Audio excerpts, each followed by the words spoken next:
Yo, we live? I think we are. Alright. Oh shit. Delete that. Oh, we have the tier list up. Fuck, I thought I would have to. Yo, I literally I got my old fucking stream. Alright, bet. We can compare the tabs then. Let me just drag this. Maybe. Oh shit, this is falling out. God damn it. Oh, we started a whole new tab, motherfucker. Alright, can I drag this into here? Oh my god, I can. It's so fucking sexy. I'm so smart. Alright, we got two up now. We got GX corner there. Is my audio good? I think it is. I think I'll put it there. Just there. Okay. So this was my tier list from like 2 weeks ago. I've really fucking let myself go. I'm sorry if we didn't even end up using this tier. But this was my tier list. I don't know if I change anyone. I think they're all pretty good placement. I maybe would move Gambit up. But I like having just three like admins, you know. I've had some pretty bad invis though recently. Hmm. I can swap Gambit around with invis. Fuck it, why not? That makes more sense to me. But this was also a quality, you know. Oh, fuck it. Alright, well, we got my tier list. We had the three fucking, like, absolute must bans that don't get banned enough. In fact, I don't know why Group doesn't get banned. I don't know why Invis isn't a fucking permaban, to be honest, or Gambit. These two still fucking squeak through the ban phase for some reason. Elsa still. I think I can move Elsa down a bit. I've not seen her as much now. She's really niche. I might move her down to A, like literally just top of A here. I think Strange is better than her. No. I kind of want to move the Devil. I'm not sure. I'm comfortable with the tier list, but I don't want to second guess myself. 50 minutes, Jesus Christ. We're gonna sit through this and we're gonna compare. I love Cozy Rivals. Cozy Rivals is one of my favorite rivals. YouTubers. So, oh look, it's. What's going on, guys? Welcome back to. I'm not connected, am I? What the fuck is wrong with this thing, man? I fucking pressed connect. Fucking son of a bitch. Not connected, brother. I pressed connect already. Jesus Christ. Stupid headphones. Echo. Stop.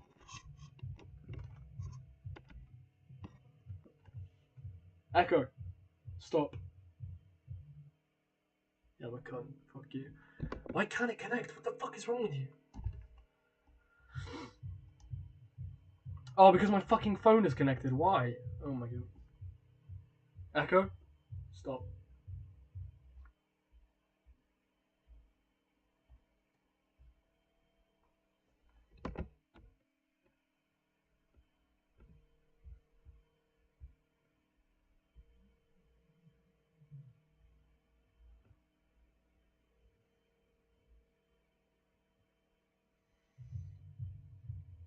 Echo.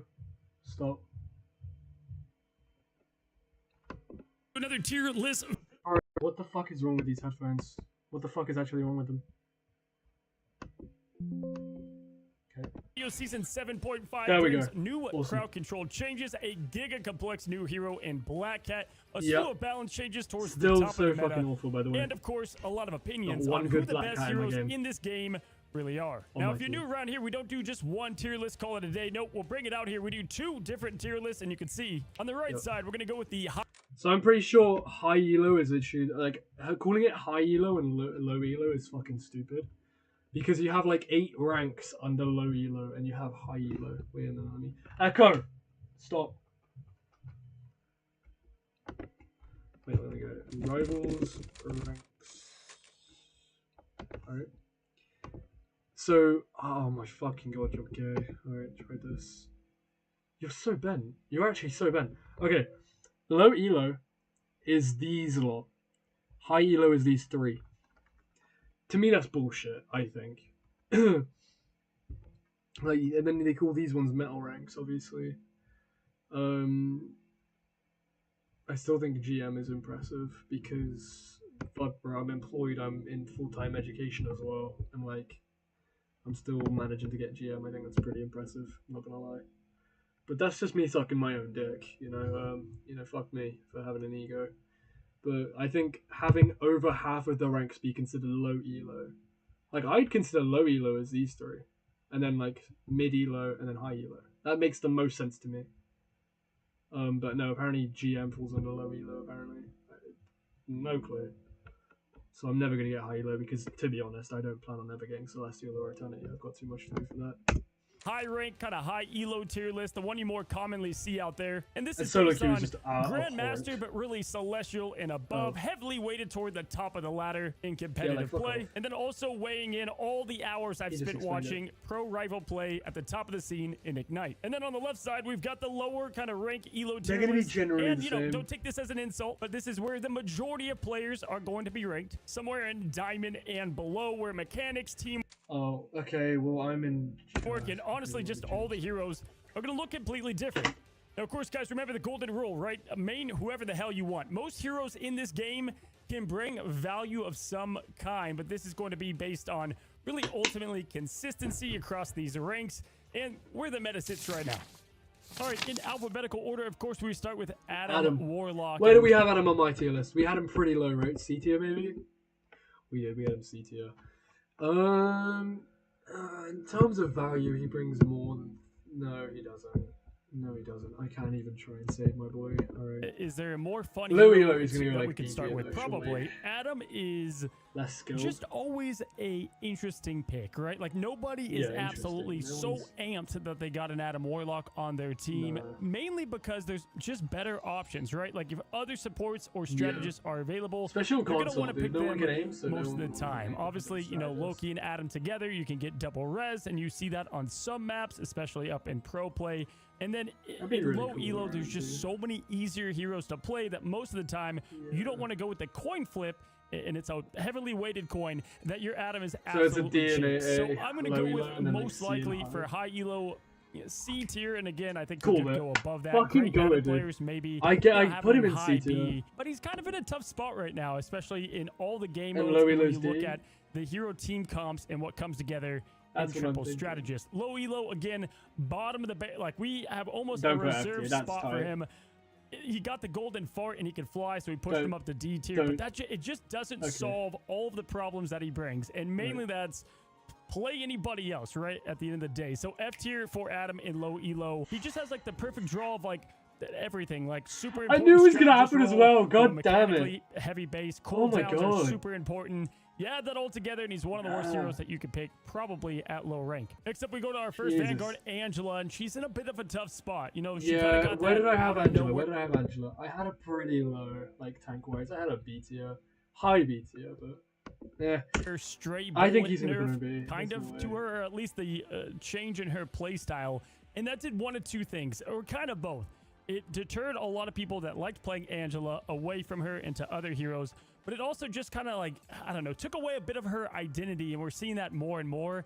I think in high rank, she's probably still a B. She can displace, and there is going to be some reason to play her. You know, there are map choices. B tier. B like tier. I Central just Park learned, I and the zoned out. stairs and whatnot. That, Yes, you know, yes, you I get had her in some B tier. value Oh my out of god, wow. But usually there's Low just tier, better she's gonna be D Vanguards to tier. play right now. And Low elo, if she's you're gonna not at be the top D elite tier. play of Angela, No she's shot. going to be best left on the bench for other Vanguards. B tier for high elo, and then low elo, A D tier. C tier, I've- and I think that's even being generous. I Most have of the no time, idea it's how so to play hard Angela get as two well. tanks I down have there. no Even if idea. you do, She's so Angela's weird, not the I can't one do. that you want to have because She doesn't even she do needs much, to be like, played stat-wise, too. with the team for the most part, and then she's not doing some of the other stuff well. Like even Yeah, but you could say the same thing with Deadpool. Tank pool, he has to play with the team. I know that's really, like, Captain clutching at America, who we're straws going to talk about, comparison-wise. at least he's getting like a lot of pressure, Cap. you know, towards him, and could do more Yeah, there Cap. with the Oh, Cap. follow-up. His ult certainly better to keep the team alive. So I've got her in C tier for low, B tier for high. Yeah. All right, next up we've got our newest hero in Black Cat, and where does she land? Impossible to rank tier. if Let's see. Oh, yeah. I had quite a rough time. That's why I put a low B. there was one, because she's too damn hard to play right now. Her stats look awful, and that's Doesn't because, make you know, any everybody sense. is trying to play her and doing a pretty bad job at it. I think Yep. she's going to be a lot like someone like Tank Pool, where like we didn't see the potential at first, even a Rogue to some degree. her Yeah, kit I has guess limitless that possibilities, makes sense. but it's one of the most complex, right? Like if you look at the launch of the For no game reason, and all those yeah. heroes that came out, some 100% were agree slept with on that. for so long. Like something as simple as Loki, just because it was a bit more complex and it The took same with Wolverine as well. Everyone thought he was dog shit until they realized he had percentage-based damage. time to really master the hero. So it's pretty unfair to rank her at the moment. I'm gonna go with like high B tier as just I had a min low B. right now for I had people a that low have B, put in that's more fair. time. If you're Is she you gonna know, be like cracked F in at IT? mobility Like, heroes and you have great team comms and I all feel that like put D would together, make more you know, sense. maybe A tier. If you're pro, I think she's gonna be played all the time. I cannot wait to see her in mid-May and kind of how I've had that some looks like really in good stage 1 pros of on Unite. Black Cat. Low elo, a Two. D tier at best. I mean, maybe Yeah, that you makes can get sense. some stuff going. She has Well, some but- kind of auto aim finish attacks as well, and her ult can be strong down there, but other than that, all the currency and the relics and the comms I don't think I've especially played a is game probably a on that. mess. So D tier for low and B tier for I high. was scoring But again, on let it be Andrew, I've known not as played more it. weeks of playtime come in, I think she's going to go up. So invest in the stocks now. Okay, so Black Panther, King of Wakanda. We're going to be quick on this one as well.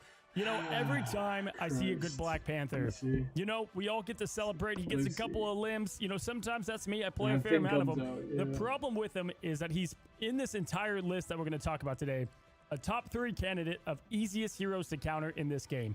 Even the Yeah. absolute crack of cracked Black Panthers don't play him right now because there's going to be better options. Heck, even putting that time into Black Cat is better use of your time, most likely.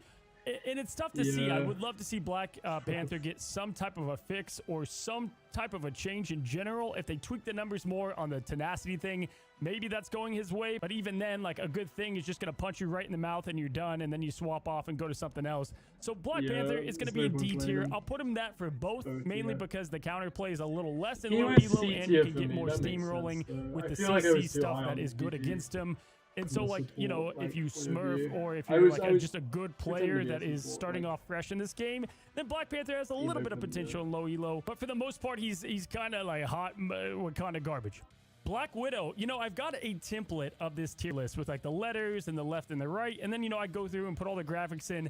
I think I just need to put like a little pin down at the bottom because it's just it's a waste of time and kind of I don't even know why we continue to talk about her. It's the same thing every season. I can say the thing about boosting her with Mantis if it makes you feel good, but this is the classic throw pick. We've all been there. If you play long enough, this is kind of your test to see if you Every do. game. You will have somebody swap to Black Widow and jump off the edge a couple times if they're extra spicy. F tier in both. This is a hero that F I tier in think, both. again, if got deleted I had from her the in game, D. nobody would really know, other than like the people that like to throw, and then they would have to pick a new one. Which I wonder who that would be Blade. actually if she left. Except let's play the techno beat, No, it would and be we've got the Spider-Man. It would be Vampire Spider-Man. Slayer in Blade. Now Blade is so interesting because Yeah, man, D he as well, puts so pretty much good. pressure and momentum. But if you looked I at had him him in in C, bronze, but- and then you go all the way to eternity, you've got this graph that is going down and down in his ability to put that pressure on somebody without them able to deal with it solo or even as a team, right? Like bronze rank, you could just go in, slice and dice, you're 10 stacks, you're going crazy, they don't know what to do, and that can last almost all the way to like Grandmaster, and even then, you can still do a decently good job on him. I think I have him higher in most, at least in high elo. I've got him in C tier for high. I do think he does have situations and Cool, good I had him in combos. C. He's That's pretty decent good. against triple strat as well. And then in low B? elo, I'm going to go with him in A tier. I think that pressure is awesome. The Wow. ult charges fast. He's tough Okay, to I deal wasn't with. expecting that. He's I very was hard to really take low down with Blade. his health pool, and he offers a lot of survivability and DPS output. Really? If you're looking for like a BP under Blade? I mean, in retrospect, I guess that makes sense. I don't know why I put this now. That kind of makes so much sense. I don't know why Scarlet's so high. God damn. great time and a hero that's pretty good down there, Fair Blade would enough. be my pick. I get it. But yeah, I man, mean, we're they've going off of tried this, so so many I was times to right. just like buff this guy. Like And, B and I average think is he's kinda kind of better. ultimately ending up very close to the Scarlet Witch tier, like good in low rank, not good in high rank because of the way that he sense, plays, yeah. and he's going to stay there until like they one introduce dude can something be different. All right, next S up and is low elo. Bruce Banner, and I always get people so mad that I don't have him Why under did I put H Hulk? for the Hulk, but this is how they have it in the game, so this is how we're going to do it here. Bruce Banner, the Hulk is like, man, he is so fun to watch. I'm going to be honest. I think if you had He is fun to endless watch. I'll give game that. time to perfect a hero, the Hulk is one that you can always get better at. And if we look at the pro scene, this guy was played all of the time. He is absolutely chaotic to obviously being the Gamma God himself. He's awesome in dive. His survivability is good. His job to sustain the point is almost unmatched, and he can deal with specific matchups much better than some other heroes like him. I think he might be low, but I'm going to have him in S tier, man, for the top of the meta. I think this is one that if you think he's lower than that, you just haven't perfected the way that he plays. He's a phenomenal hero all the way around. He's like Exile, and if you can snipe those, it's crazy. His eye... No. S is for Venom. S is for Venom, no shot. Hulk... I would give you A tier. I put him in B. I was so low on Hulk. What the fuck? I was so low on Hulk. Why is Angelo above Hulk? No idea. What the fuck? I'm really regretting some of these placements. Holy shit. I had Penny this. Oh my god, dude. Nah. Hulk shouldn't be that high though. He should be A. Maybe high B. Loving to death. Low S tier for the Hulk. Low elo, we're gonna go with like B tier. You can still do a lot of damage now in the way that I had him in B. What the fuck? Remember to get those damn bubbles out. You're getting a lot of ult as well and pressure. Jesus. He could somewhat be an ult battery, so I think he is towards the lower end of B tier, but he can be a dive tank that you could play to some success. There's definitely going to be one that I think everybody should be playing dive-wise, low or high. Crazy. So this is where I've got Hulk though for now. Captain America, the first Avenger. I think he's in a bad place. The whole animation cancel thing happened. People overreacted. He was a great hero, now a bad hero. Where is he at? I'm going to put him in A tier for high and B tier for low. I still think. Yeah, I agree with that. I can agree with him in A. I only had him in B because of the animation cooldown animation cancel going away. He has me on Hulk. Like Hulk should be higher than B. I don't know why I put him in B. But Hulk in S is crazy work. Those that could go up to S tier most likely. Like you could probably swap. I'd give you. I don't want to lean too much into pro play. That is going to represent. Not like a ton of weight on this tier list, but a fair amount, because obviously it's good to see where these heroes max out in their overall value. And up there, Captain America is like a must pick. If you haven't seen a guy named Paulie play him, he is quite literally playing a different video game that I'm playing, because this guy is a duelist, strategist, and a vanguard somehow all in one role. And the reason that works so well is because in coordinated play, the dive potential and the sustain potential with him is through the roof, and he could do all that so well, and coordinating that ult and not wasting strategist ults, all that stuff is amazing. So top of A tier, no question. Low elo, you get none of that. None of that's coming. All you really get is a guy that doesn't die super easily, and you can put out some damage as well. And if your teammates even think to know to go and follow your ult, then you also got that going for you too. I would say if you want to play Cap and low elo, you're gonna have to have good comms, like even a little bit, like at least turn the mic on. But he's probably B tier. Feels about right for low. All right, Cloak and Dagger, where do they land? This is a tough one because obviously they got. I had him in A. One of the best supports in the game at the minute. It's easily counterable, yeah. But if you don't counter it, it's so long. Fucking 11 seconds, 4 dashes obviously. Auto aim heals, the double blind is good. And the bubble. The bubble is still pretty fucking OP. It gives 60 burst and then it does overtime, like 40 per second. Got their ult nerfed by a couple seconds, which does affect them pretty massively. Again, I don't think it does. She still has the most time on her ult. Isn't always the strongest, but the bubble ability is such a pseudo ult. This thing can get you out of so many bad situations. Like that's what I'm saying. Whatever you name it, you can throw it down and protect yourself and your team, or counter dive. Like just so much utility for the backline as well. Obviously, auto aiming with the healing and all that great stuff. And she's also, more specifically, Cloak. They're so hard to kill. I mean, they have so much survivability. That's what I'm saying. The phase is underrated. The Terror Cape is underrated. The entire hero just has such a great baseline that it's tough to put them any lower than S. I think I'm going to put them at the very, very tip top of A. Just when you compare them to the other strategists. I don't want to just I had a lower A, but up that's because it's hard to rank the very top of A for high elo, and then low elo's S tier doesn't even come close, right? Because of everything about it, the auto aim and the spread of that ultimate, even if it's a little bit shorter overall. And it does AoE as well. To not rely on your vanguards to get the right pressure or peel. I only have Cloak Lorded because back in season 1 times I had to be put on Phil, so I was like, you know what, I'm not gonna play Strange, I'm not gonna play Spidey, I'll just play Cloak and just go to sleep. Fucking pressing the button, I'm still getting all these heals. Like, and now she's even stronger than she was back then. She was like a C or D tier back in the day, season 1. So why on God's green earth is she now S tier? Like, it's actually fucked. It's actually fucked.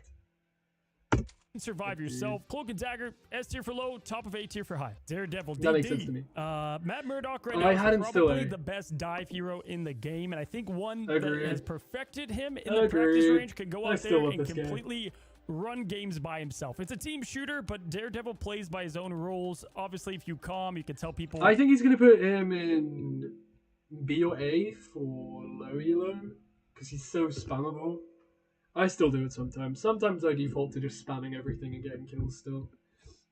But it's like the spam, the buttons you know to press, and you still can get away with it. You know what I mean? Like, I know the order of the buttons, so I just spam it as fast as I can, and I do the combos. That's what I default to most of the time. And I'm high elo, so I had him in A. High A.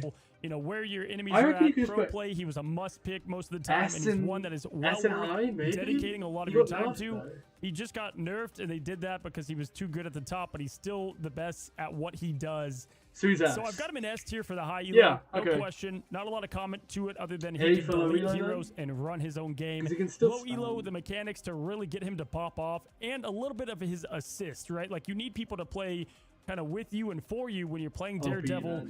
Other than if you're just like smashing the combos so fast and your Fury regain is off the charts, then you're probably just going to rank up to where this is irrelevant. But B tier is probably where he lands at low, just with all those things combined. All right, now we go on to Deadpool and his multiple roles. We're going to start out with the DPS version, and you know what? So I had them all bunched together because they didn't. I just put them all clumped in A because they all just kind of seem like a generic A. They all start off shit, and then they go up and get really good, especially Tank Pool. Tank Pool boosts this to like from B for me. I've been hard on him in the past. I think DPS Pool is one that they, B tier. obviously let out a little B tier weak, for and then DPS they Pool, gave him some support buffs, pool, and now and he A tier, lands at the same place as someone like S tier and Spider-Man. Tank Pool. I think that you can get value out of this guy. There's one player in the pro scene, only one, that has insane value with him. But he can be a little clunky to play. He's hard to kill at times and can put out some major DPS. But there's a lot of situations that don't call for him, and there's just so much mechanical skill needed to play him. So it's either a big hit or a massive miss. Ultimately, that's going to put him in C tier for low, and I think he could probably go in D tier, but I'll be nice. And then B tier for high with, again, pure B tier, dedication. cool, You can put him way up there. You know, someone like Spider-Man, if you're a one-trick Deadpool, and play that guy at any rank, you're going to be okay. But then you compare that to the heal pool, and it's such a weird hero because, you know, most of the time, obviously, we'll get to it, it's going to be tank pool, and that's who you see Deadpool played as. With strat pool, heal pool, whatever you want to call him, he can be good in triple support at the high elo level, and he can also be good to get quick XP to buff up and get your other Deadpools going. We see that a lot. And in some situations, he has a lot of burst healing potential. And so I do like him as a hero. I just, compared to the other ones, he doesn't really stand the test because he's not great at defending against the...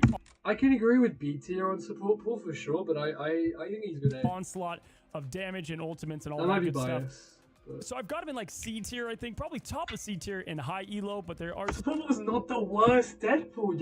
You're fucking trolling. Situations you can get success from him. In low elo though, I've got him in B tier. I think that his burst healing is a bit better, and you can be mindful to play with your team. Like, they may not follow you when you get your ult 30 seconds into the match to get that first fight advantage, but you're still able to help out your team in so much backline healing, and you have survivability against anti-dive. Like, he's a good choice. He's not the best choice by any means, but if you want to play him, feel free to. And then you've got Deadpool, who obviously they've hit now with the nerf hammer, the ban hammer a couple of times.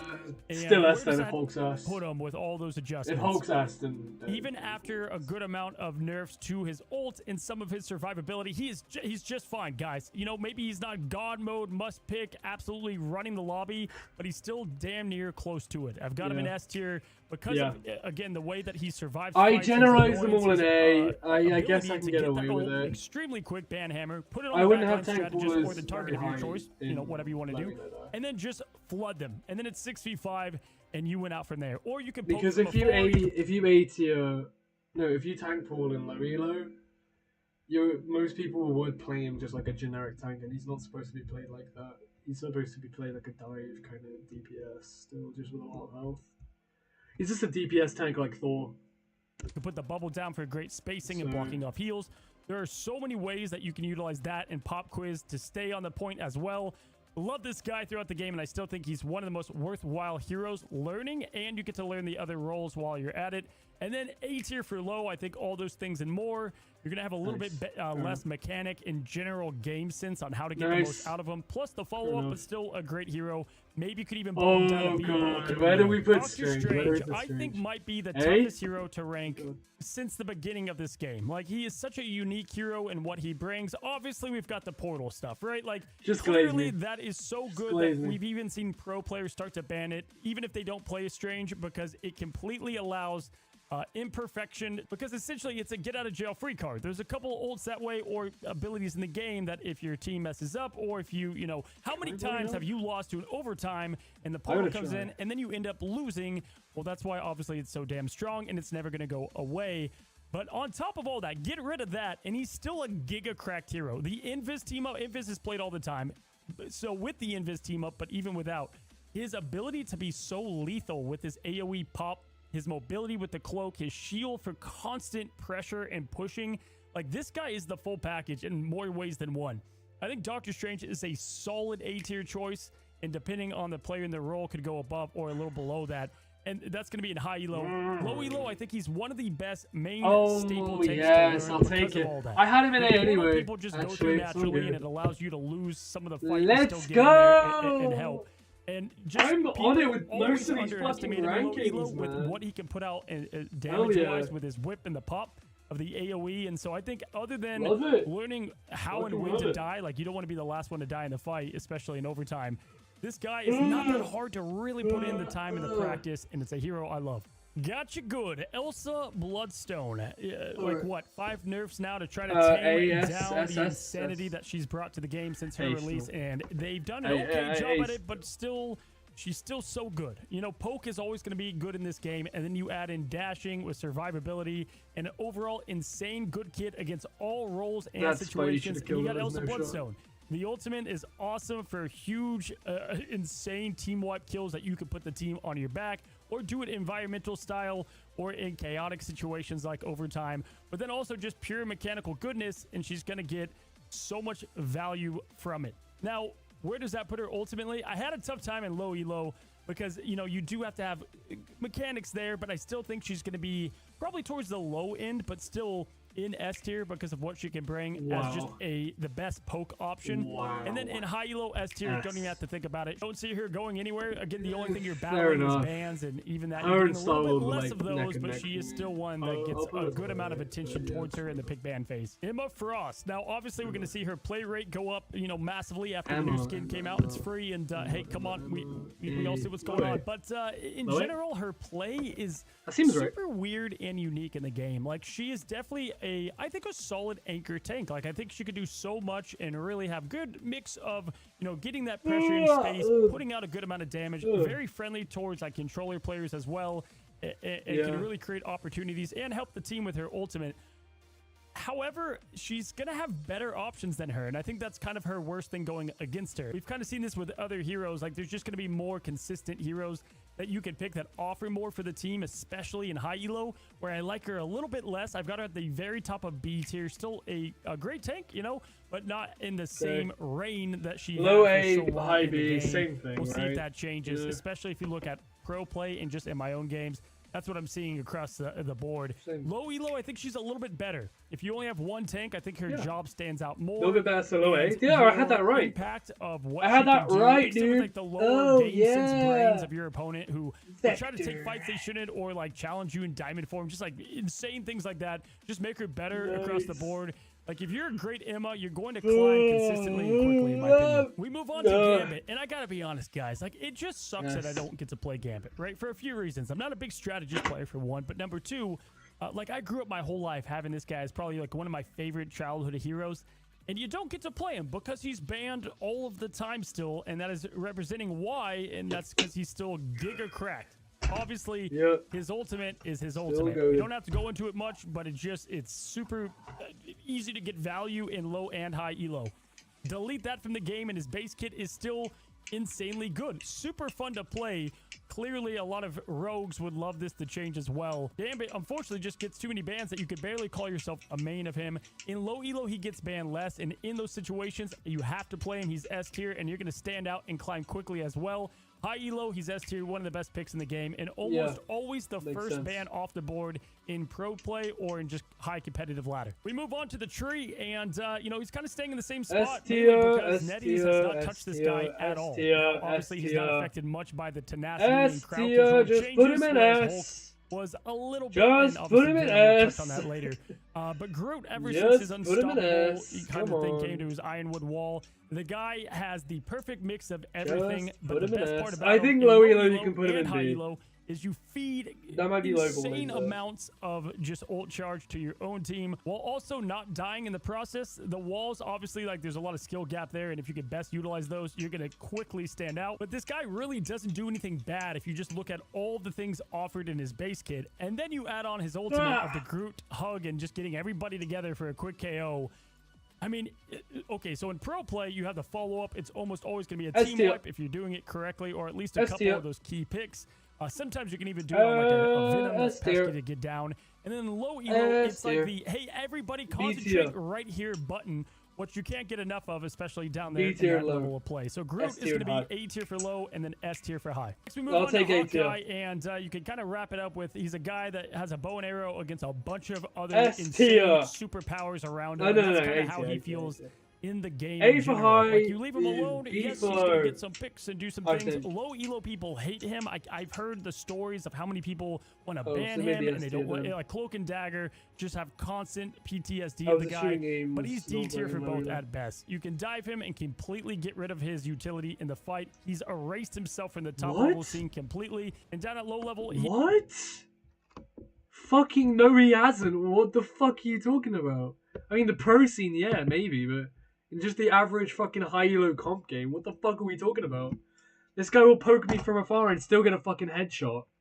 I told you the story, didn't I? I told you the story in the last the mechanics are clearly not there. And if they are, you won't be down there for long. You, bro. Hella is an interesting one, right? Because Hella has been in a great spot for so long. She's good at poke. Her ult's going to get value, especially get up other poke with a name like... No, but if you want to compare it to the other list, I'm going to put her at the bottom of A tier for both tiers. I did the same thing. Nice. For low, I had her mid. I'll keep her there because she still has the crazy DPS potential sense of hero kit. Like, we can never figure out where this guy's going to land, and he's constantly changing. Now, he got, you know, some buffs in Season 7, 7.5. Where does that put him finally? I think the jury is still out. But for now, we're going to put him in C tier for high, and C tier for, or D tier, my god, for low. Nice. Mainly because he doesn't offer a solution. Like C tier, a lot of that is like niche play. He doesn't offer a ton of instant better choices and put him in higher. So still completely a solid choice for strategists. I have him in the same team. Her ultimate has great value. Her neutral is actually insane with her guardians per counter. S and A. For neutral plaque for high. All right, Iron Fist, kind of the aura pick, right? You know, every now and then I see an Iron Fist splash in there and he can maybe pop off. But he just doesn't do enough damage, I feel like. Like, you should, by the time that is, like, make somebody to that ability. Certainly, this is one that you can get giga value on if you devote all your time to Lin Lee, but I've got him in C tier for high, for niche situations, and probably C tier for low because he does survive a bit better there, and the healing's a bit less. So you can get a little bit more use out of his DPS and his low kick and things like that. Next up, we've got Iron Man, and the best way I can explain this is you got low elo where it's like the end game snapping the gauntlet Iron Man, and then high elo is like Mach 1, like the very start of Tony Stark's arc. And that's what makes him crazy, because I just been already and even going up D tier. And I think even that could be considered a bold take. Yes, Ultron's getting better, so maybe you get some duos rolling him. But he is a glass cannon, and he dies. He's so slow, very chunky. The things that make him great are all punished heavily at the top tier play. So I think tier 50 is too low for this guy. I really think he should be buffed up health-wise. He's a glass key, like he really. One that I wouldn't scale too much, and you're gonna hit a cliff around Celestial. The real devil that's let out in Rivals, Jeff the Baby Land Shark, got a little bit of nerf, and does that ultimately affect his position a ton? D. Not really. I think I- I'm going B to is average ever so fine, by the slightly way. bump him down to the very top of A tier. So he's still a great pick in both low and high Wow. elo. And that's because you just do so much without having to But do he's a throw that pick! much, right? His joyful splash Jeff is is a primary. throw Yes, I pick, know the other name than of all Widow, the abilities maybe from casting. Spidey. It's a curse. Consistently doing Dude. heals, and not only that, but piercing heals and damage from far away. If people come up close, you quickly bubble and fin away. What the You have the other get out of jail free card. We've talked about a couple of them now. The portal, this is a big one, where you just eat their best player, their Venom, Captain America, and you yeet yourself off the map or throw him off if you're good enough. So he's got all these things that make him a true elo demon. And he's good at pro play, so there's not a bad time to play him. I think if you Wow. are getting crap for playing him down there at the low elo, like, forget them, because you're just training for your own personal plot armor that's going to boom you through the ranks. I wouldn't even. Jeff is still a very consider good it. strategist, top of A tier for both, no question. Wow. Loki, the god of mischief, where we've got Where him, we fumbling he is- hasn't really changed since, like, I still think probably, S. I don't even know. I You still guys can think see the S. little thing that pops up He's in a up there. second where it has them previously placed. I have not I still changed love him much S. because he plays about the same. He's going to be S tier for high, B tier for low, and Yeah, that's given that with makes his sense. I can mechanics, agree your with that. teammates around I would've you, said C for and low. what's being played out there. He's really probably a difficult to little bit fucking better play, at dude. times in low elo than B still tier getting the because hang you of have him. things like Gambit, Squeak Through more. Essentially, Loki Yeah. is a great play with I didn't get out of Gambit, that. Adam Warlock, Gambit Invisible squeaking Woman, through. Put him up. and then not as Yeah. good of a play for those that aren't as strong to copy.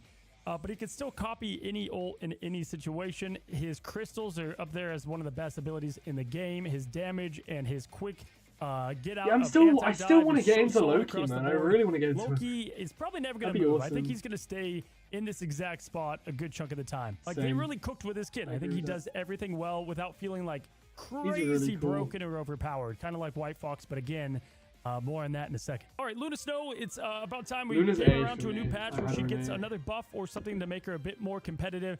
And instead of giving her more ways to, like, survive anti-dive, like they've my What pride, did so she bumps down in low elo. I've got her in C for low, B for C, high. B. And I think she's just going to continue on the rise, though. But she's in a weird spot, man, because of how much she deals in damage. Moving on, we go to Magic, Yeah. and I feel like this hero just needs a little bit That's of the love reason I had somehow. her, man. Like, It's like it low, feels yeah. like in all the That makes chaos sense. that's happening with the heals and mega damage and chaos and jumping and CC, like, she just is kind of like delivering paper cuts most of the time. Not Black wouldn't say Panther that. level, but kind of struggling towards that direction.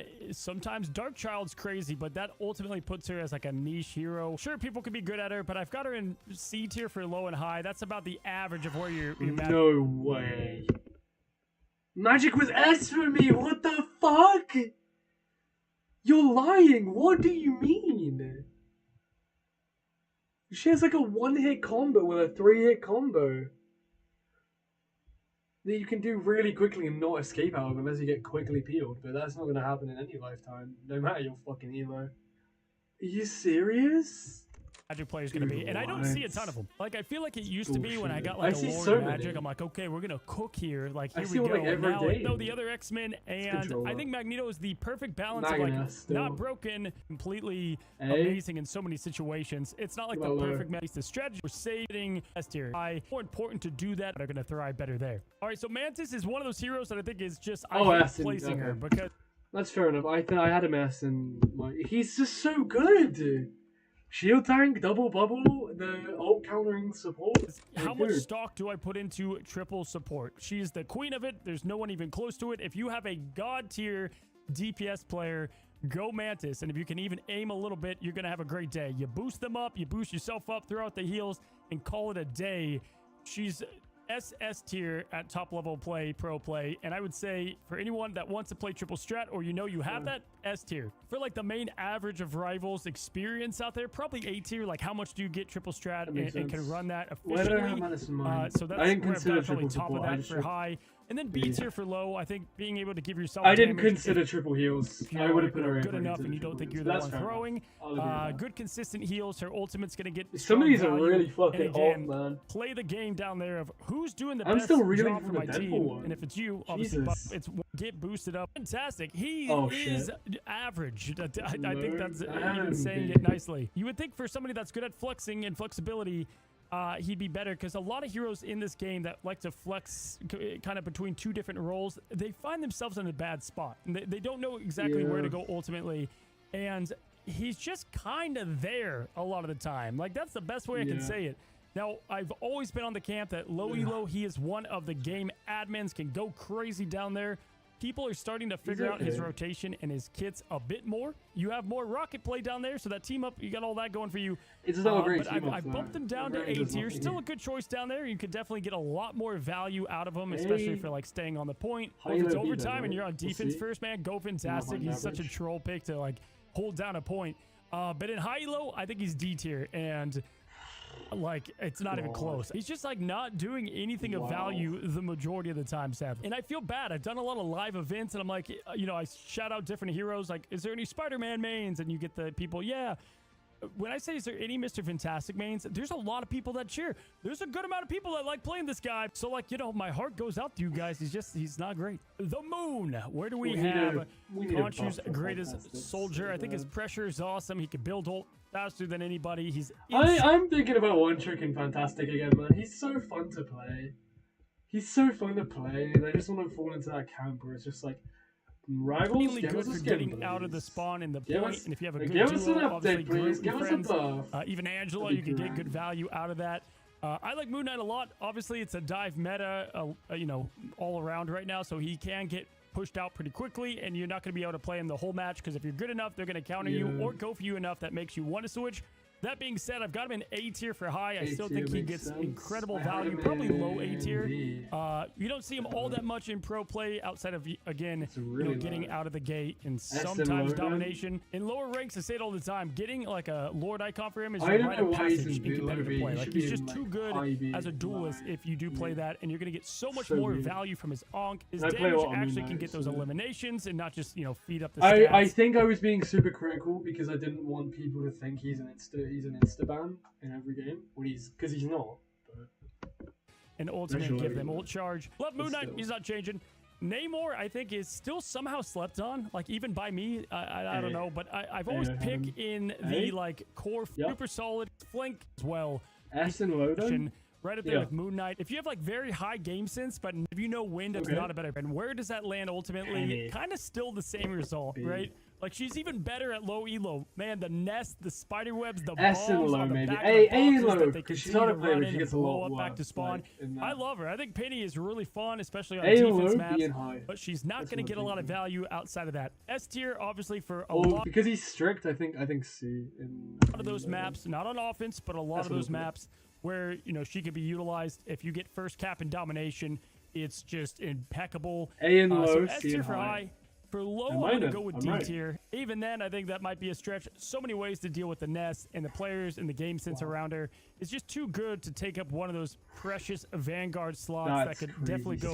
See how drastic this is? I don't agree with it. I think Penny in A, because she's still a bit difficult to like set up and play and get into. Especially with a slow primary as well, and then you got to be intricate with the webs and shit. And then in D tier is a bit. I don't know. I had her in B, right? B. Because she counts as a lot of dive, dude. Dive is somebody else with way more use. But I like what they're doing. Keep leaning into the bunker thing. I think it's cool, and it's what makes her, you know, her. Now, Phoenix, still crazy. If not else, let's go Phoenix. Sometimes, even then, still go Phoenix. Her ultimate with Gambit ult, but E crazy her Anch and to go with potential. I've got her, man, her high. Hey, that makes sense. I think at top level of play is one of the most fun heroes to not only play but watch. And if you're enabled by a Mantis, she goes to a solid S tier, no question.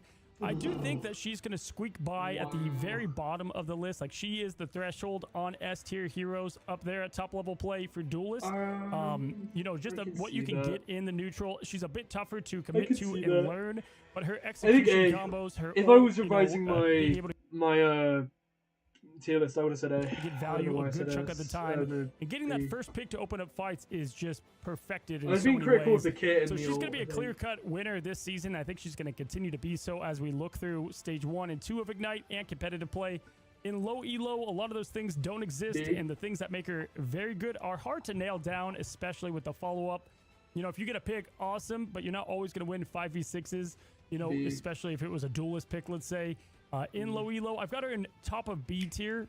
Could maybe okay, so I squeak was up to basing A, off of but you Lowy do have to Low have a now. ton of skill to play. Some In of my these are based off opinion. Lowy Low, Rocket some of these are based off Raccoon, high. man, I It's feel really like I never see this guy. Rocket. But then I hear people tell Yeah, me low that rank. in lower rank, he is still such a good pick. Like, if you are doing bad, go Rocket and you'll do much better. So He's mainly only used for his res right? beacon in some first point holds at top level. And maybe like quickly as they're closing in on your spawn and you can like maybe, you know, help that defense a little bit more. He used to get picked all the time, you know, for his survivability and being able to escape the dive. But even now, like a Daredevil's still going to absolutely beat you to death. Also, shout out and to this chase you guy down. playing fucking DPS And then Rocket. Phoenix. So, like, Rocket's weird. Me. He's going to be an S tier for low because he's stupid easy to get the heal value, but also so. just the mistake-free play He's he can gonna be give like you with the fucking res super beacon. high elo, isn't People he? don't kill his Q as Like fast, the- so his damage up and health is going to be lasting That longer, pisses me off. I especially just realised Black Panther and Iron Man on the same team as Hawkeye and Fantastic. That really if you pisses me learn off. where to place it, super important. And then in low, I've got him in B tier. I don't even think he gets played that much at all. But if you Yeah, I do had play him, him. he's going to be around that middle of the pack. Now, it just said Psylocke is one of the most I wish. satisfying heroes to watch, especially at top, because Gambit's never there. And if Gambit's not there, she's not worth playing. However, she's a top tier pick in the game. She's if really Gambit good ever though gets if nerfed Gambit's in the game, to yeah. not be banned all the time. Or if he's Where is available, he? Where is like she? just pop off, learn Rogue, and then just auto win that Oh, game B, yeah, with a I Gambit B. Rogue. You already have Gambit, Without you add Gambit, Rogue on top of it. he's always She's done. crazy in her sustain and just pressure with the dive. Outside of that, she just loses all of that luster. I think, in my opinion, my favorite or best Rogue is going to be Vess, and even he has her as Giga Cracked or Giga Garbage, and so that puts her kind of in the middle of the pack at B tier. B. Obviously, Yep. you know, win to player, that's going to be in high elo. Low elo, you're not going to get that follow-up. I think she's an awful tank for like just one tanking as well. I think low C was even kind of generous. The only thing that kind of helps her is that Definitely Gambit generous squeaks for through low a elo, bit I more think. at Oh, lower ranks, and so yeah, again, good point, if you want to good duo point. up with somebody and they play Good strategist, point. roll with I that. get You it. won't That's a regret good it. point. Scarlet Witch, really no notes, guys. She's where she's been since the beginning of the game. She's going to be a Yeah. low elo demon at low ranks. Low The elo, auto aim A. is cooking, man, and a good I witch. think that knows low when should to be A, quickly not phase S. out. And just put all Actually, that no, pressure yeah, on yeah, and then go no. back Low to the elo team. S And and funny then enough, I high spectated elo one C, that was towards like the somewhere in like Eternity. Let's that see, it'll not probably too be basic A. of a Yep. kit for them to cook up and Yep. make her, you know, too strong. I don't see it, no. Yeah. So in the middle. Oh, not in the middle at all. Spider-Man continues to be the one-trick pony hero that has the Spider-Man biggest B. skill gap in the entire game. I And so think if you so. look at the law of average, I had him in S tier. B? last, Yeah, that makes sense. tier list, and I felt like I'm like, this isn't representing him perfectly because that is his top potential. But you can't do that, right? We can't rank off that. And so, like, as a median, he's going to be in B tier, especially given the season right now. I do think that if you want to just perfect one hero or two, go Daredevil, go Spider-Man as a side project, and you're going to have the most fun you'll ever have. Even in pro play, we're starting to see him a lot more, and he can get to point pretty quickly. So I guess there's that too if you like need a touch on overtime.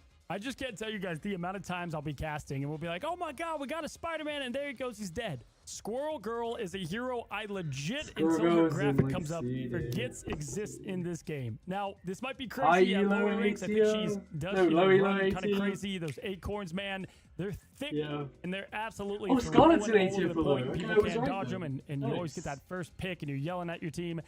So she gets ult is kind of Low stupid, and I don't love her, man. I just don't. I don't love squirrels on my team for the most part, outside of a little bit of that point pressure. And even then, Moon Knight is better in almost In console, every she single gets way. away with Now, it. low elo, again, that being said, I think Doreen could pop off. Like, there are some maps that if you can just learn where to shoot the nut, damn it, and you perfect like where that bounces, like go into practice What do you mean mode, by that? you can completely win free matches. Like Clintar, just look where you need to shoot your cursor, and you can completely barrage them with these damage of AoE, and then they die. Whoops, thought you had me. Star-Lord, where do we got him? I had him as- He's like right there with I had him Psylocke, A, I right? think. You know, definitely the next up. And I think he Oh, even S? offers S things to that are high even makes better in sense. I some think it ways would be than A someone like, in Fiend low. trying to say there. So for He's that, not that his difficult ult to is play. always Yeah. going to get, you know, Yeah, he's right. either Nice. value or get out a support ult. Nice. Which He was can be top of eight for frustrating, me, but so you're doing a I'll good give him job for your that. team. He's just Nice. never a bad pick. Like, I think he's just have a very going to be scoring Nice, 5 good. Hurricane. Other times, Storm? it's more like now, and that's like a cat 2, B, 2.5. high B. High B. It's like this now, and it's such played. Kane lost a little value with the Jeff NATO going away.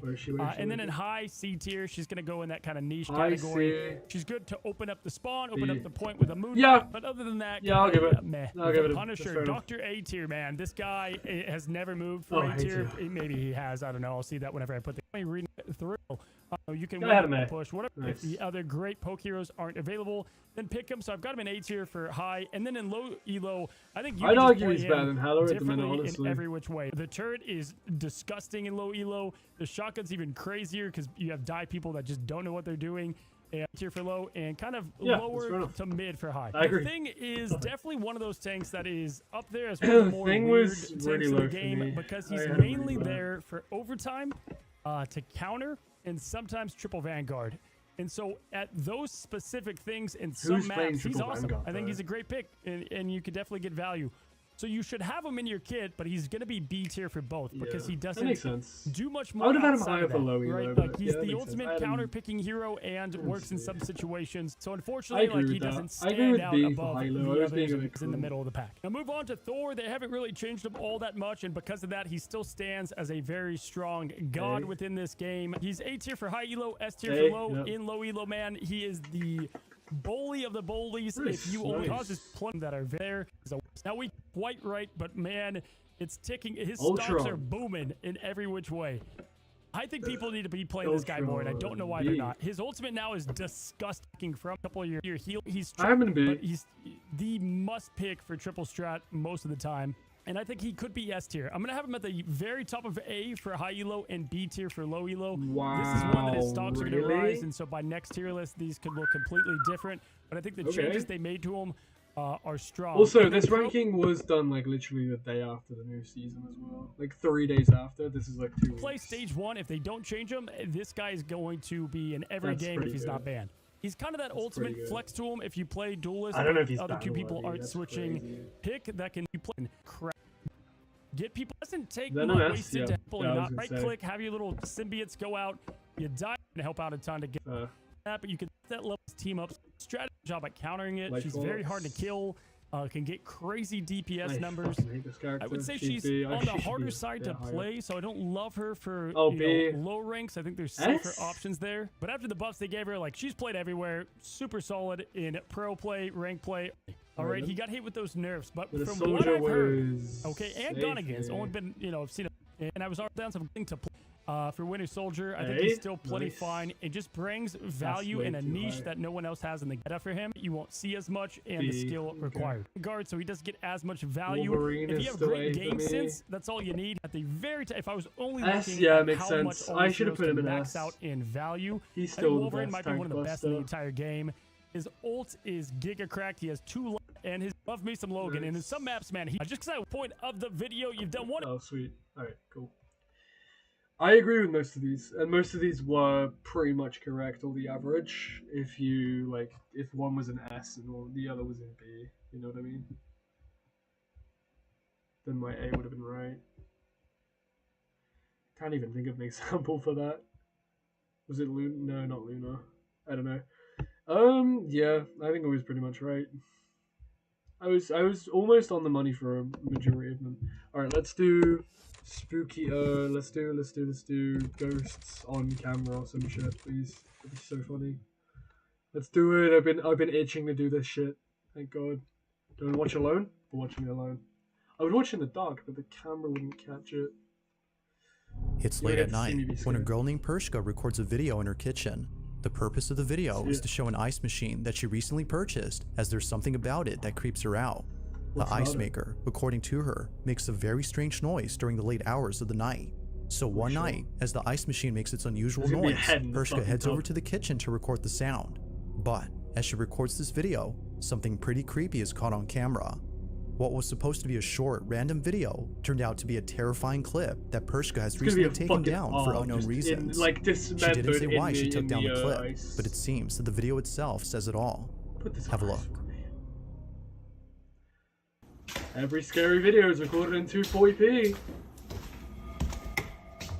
What did I miss? Wait, what the fuck was that? I can't see. Okay, I'm so good at pausing, guys. Holy shit. It's just a figure. He's got a bat. Its tongue's a whore. No, I'm joking. It's like a masked child. What's in the freezer? Like a scene out of a horror movie. I'm surprised he didn't go, did you see it? Walks into the kitchen and captures for just a split second the figure of a little girl. Even creepier is that whoever this was just disappears as soon as the lights turn on. It's for this reason that viewers believe she had taken down the clip, as otherwise it would continue to remind her of this disturbing incident. Whatever was captured has left her extremely unsettled. Even though this video was taken a few years ago, it is still unknown as to whether or not Pershka had captured something paranormal on camera. It's probably a ghost! Ah! Number 7. In the early 2000s, there used to be an abandoned asylum in Massachusetts known as Danvers State Hospital. Before shutting down in 1992, the asylum had an estimate of 3,000 patients, all of whom were severely mentally ill and poorly treated. Nurses who used to work here recall seeing horrifying things that continue to haunt them to this day. From patients walking around in their own filth due to a lack of basic hygiene, to patients receiving forced lobotomies that would often leave them in a much worse state than before. Employees of the Danvers State Hospital are haunted by these terrible memories. However, aside from the past, the asylum is infamous for being extremely creepy. After shutting down in 1992, teens would come here after hearing rumors that the building was haunted. Although this next video wasn't taken by a trespassing teen, it was taken by a curious security guard back in 2000 whose job was to look after the historic building. But little did he know that he would capture something very strange while exploring the basement of the asylum. Take a look.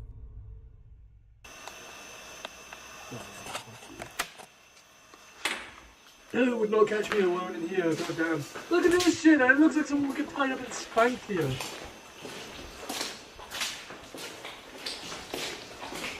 Alright, let's look out for any ghosts and triggers.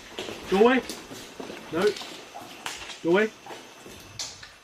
Go away for her head to be peeking out. Okay, great. Awesome. I can catch it in 5 times speed, dude. It's gonna be like peeking around the corner.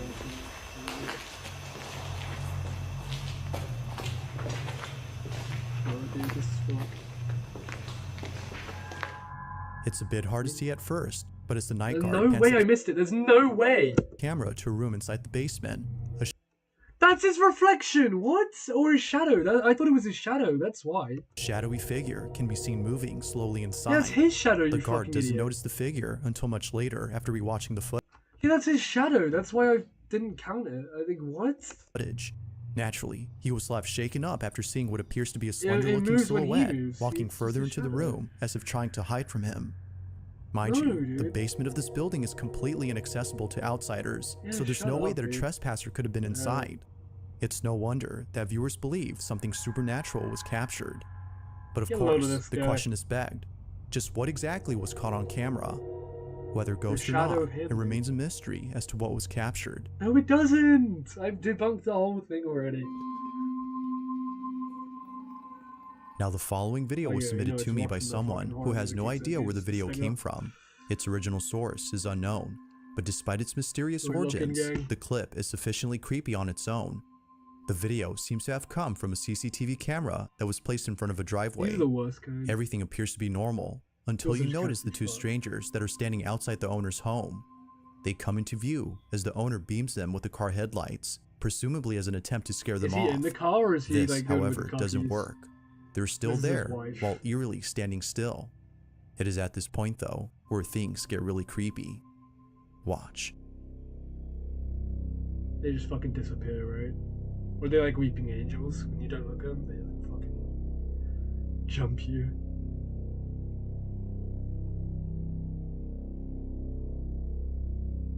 So he wasn't in the car then. I was right.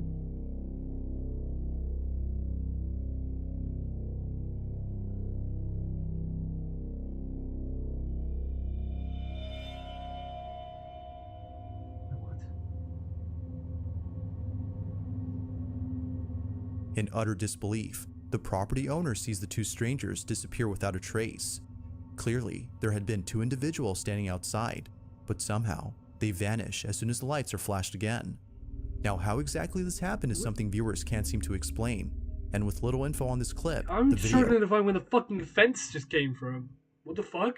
becomes even more I mysterious. know the lights just turned on again, If but two like, the strangers were first seen two on times it camera, didn't fucking show then how any is it hands. possible Now it just that they suddenly disappeared? materializes. What the fuck? I mean, I'd assume they're In still the behind following the fucking video, hands, to be a honest. man is woken up after hearing strange noises inside his apartment. The man lives alone, so he finds it alarming to hear what sounds like an intruder inside his home. He quickly grabs his phone and begins to record. I'm sorry, ghosts. It's not you. It's me. I'm tired. I'm terrified. I promise. Not in the house. Go deal with it. Strangely, the sound of footsteps can be heard coming from above, as though someone is in the attic. Now, Why the would man they in be this in the video attic? is known as Nick Long, and it wasn't until the next morning that he decided to leave from the safety of his room to investigate the attic Dude, you space. have a weapon. He treads carefully as to Surely. avoid any physical confrontations. And then a bag of like asbestos can just get lobbed in. Or is it gonna be like a fucking creepy crawly in this fucking like corner? As Nick looks around and checks every corner, he sees No that way no I one is missed it. there. Not even traces of a person, such as footprints, can be found anywhere. There's no way I missed it. This was definitely strange. But Nick doesn't really think much of it, since plenty of other strange He let things the have happened ghost in the before inside his house! apartment. Though, it would be a few nights later when the strangest encounter happens. Okay, I didn't miss anything. Nick is I need once to- again woken up by strange noises from his attic. Only this time, he decides to check it out as it happens. Needless to say, what's captured here is pretty spooky. Watch. Yes, I've been hearing weird noises and shit. And this door has been like opening and closing. It's gonna be like right around the corner, like just peeking around the corner. Ah, what the Yo, fuck? what the fuck?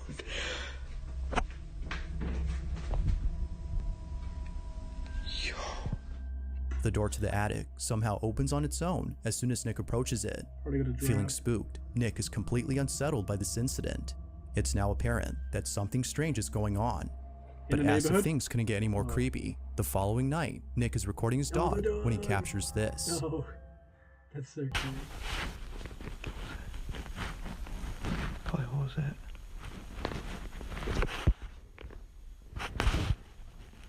He just doesn't care, dude.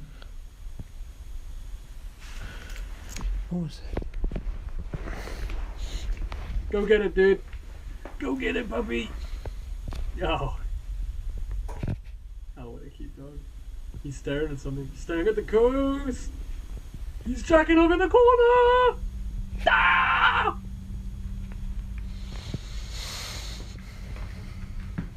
Go confront him, puppy. Go on. You can do it, bud. I was gonna say buddy.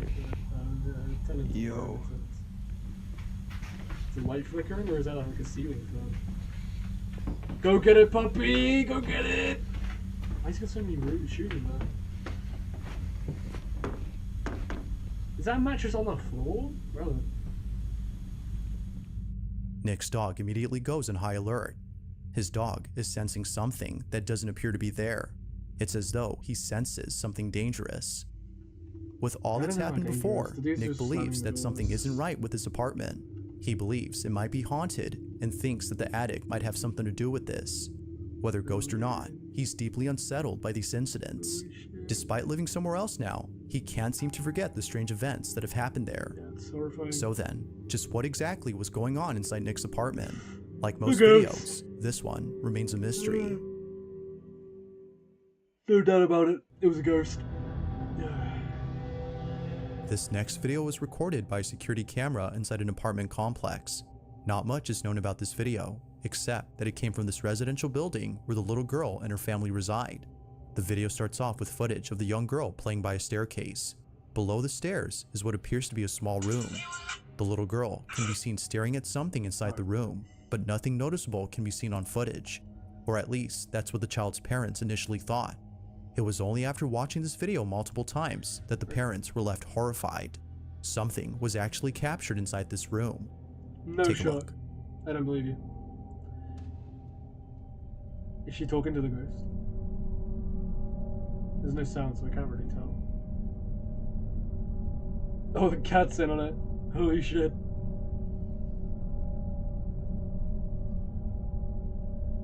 Yeah, that's fucked.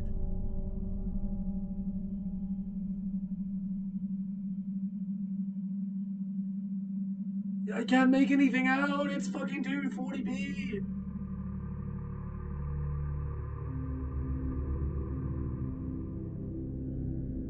It now becomes clear as to why the little girl seemed hesitant to go inside. A disembodied hand can be seen beckoning to the girl. It almost seems to come out of nowhere before disappearing into thin air. Even the cat who later joins the girl seems unsure about going inside. Whatever this might have been was concerning enough to make them reluctant about entering the space. This mysterious footage, like most videos, has yet to be solved. But until then, you be the judge on what was captured inside this room. Like a thumbs up at the end.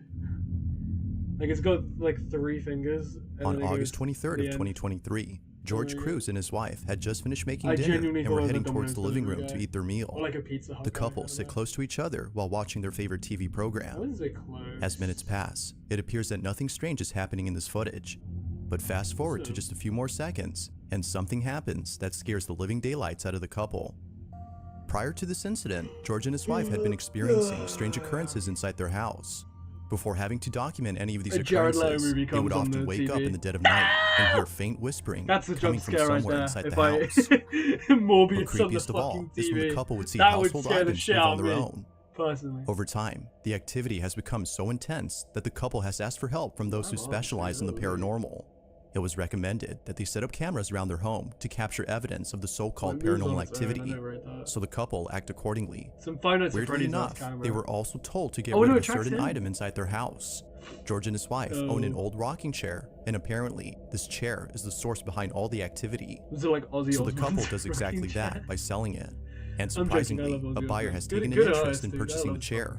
The couple holds onto the chair until the buyer comes over to pick it up sometime next week. But in the meantime, something very strange is captured on their cameras. Ow, dude! No one is home when this is captured. It rocks by itself, doesn't it? Just show me it. Just show me the clip. Yep. Called it. Called it. I don't know, you probably just left the window open. I don't fucking know. Granny, get out of the chair, dude! We're selling it! Alright, can't be good. It's gonna be a go. Alright, dude. Crazy. It's gotta be a ghost.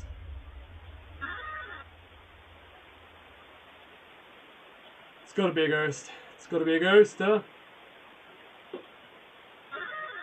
Stop messing around my fucking living room! You're messing it all up! What the fuck? What is your problem? Dude! Making a mess. Alright. The balls to do this in front of the camera is crazy.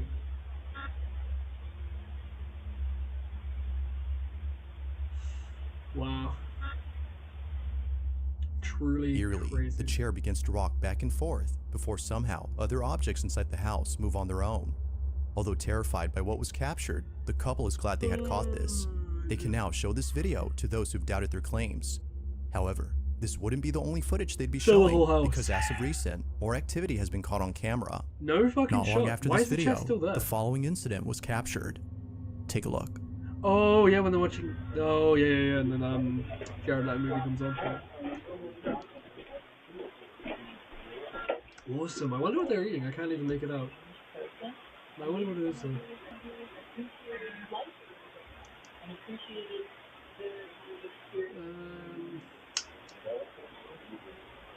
I've been moving on TV, I'll be real. Who are they watching? I also can't make it out. That's just them moving. Now, moments before an object falls down, the camera pans over to the shelf as though sensing movement in that area.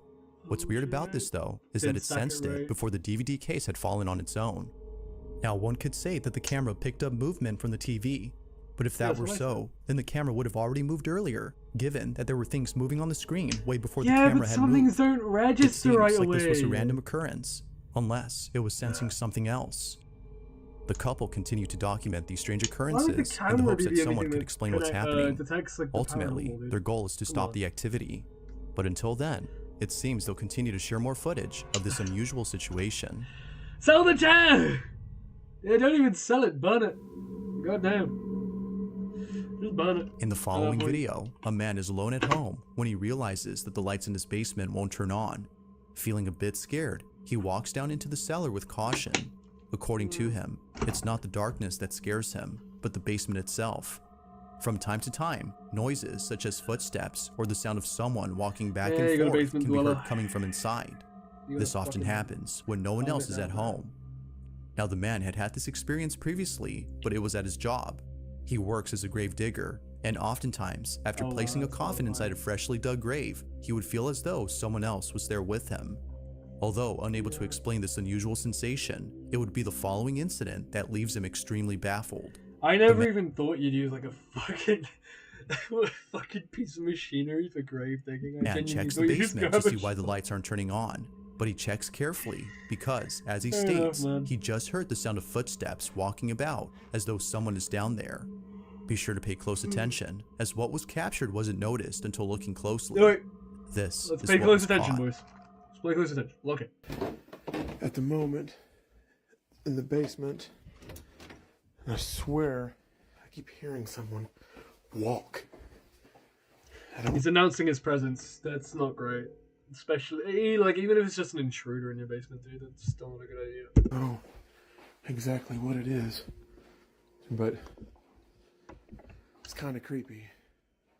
Yeah, I agree with you, Laundry man. room still has power, so that's good.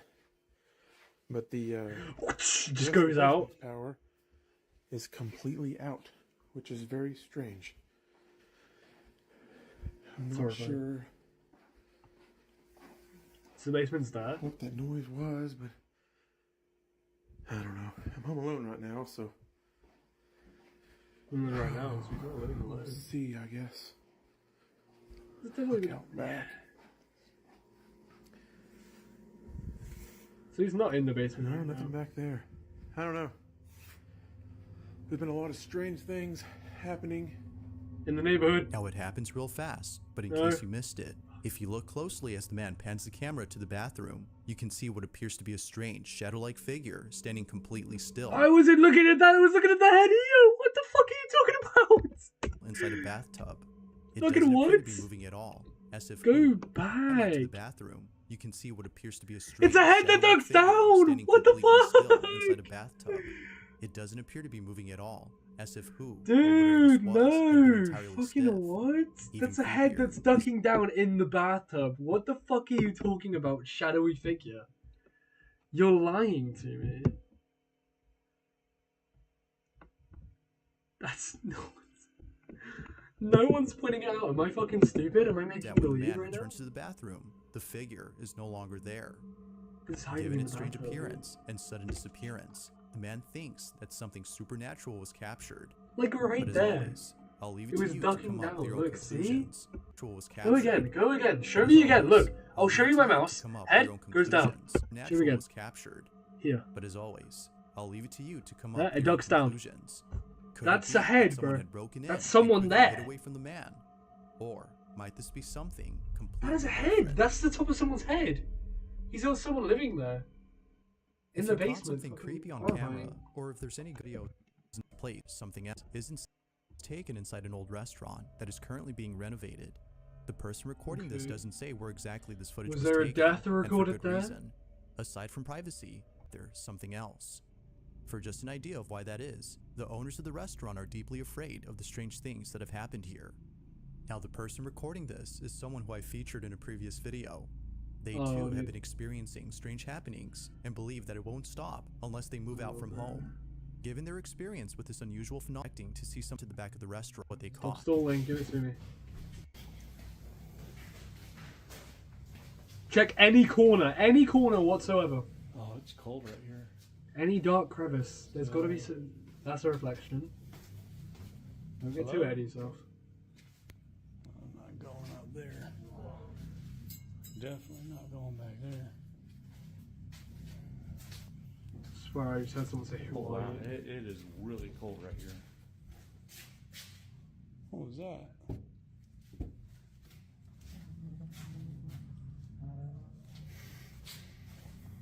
Horrifying. Holy shit.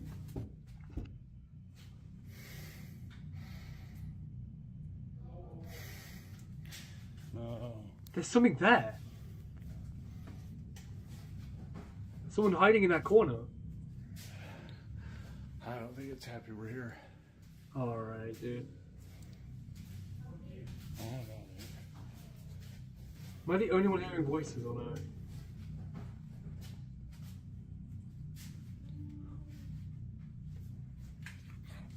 Oh, holy. Dude, there's... Initially, a strange shadow can be seen peeking from a corner. The Yeah, man, that's what I'm whose name is saying. Win, doesn't notice it until much later, after feeling a sudden drop in temperature. The room suddenly becomes cold when out of nowhere, the small figure is seen by Win. Upon seeing this, he quickly hides away as if frightened by whatever this was. But as if things couldn't get any creepier, the mysterious shadow disappears. Feeling extremely I feel like he unsettled, cut Win walks between, out as like, fast as stepping in possible between. and ends the video there. If I the don't reason know. for demolishing the restaurant is to get rid of whatever this was, then maybe it's best to completely relocate from this place. But until further info is given to clarify this incident, it I seems that we feel won't know for sure like as there to was a who cut or even between that what was inside transition this there. restaurant. I don't know, that was a spooky one though. The voices as well that I was hearing in those, that was fucking freaky. Freaky one. There. Oh, holy. Dude, there's... Go back. I don't think... It was mainly here. Oh, wow. It is really cold right here. What was that?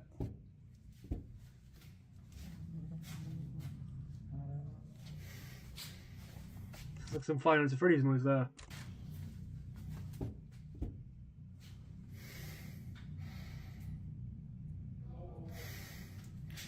No. So go away. Hear that?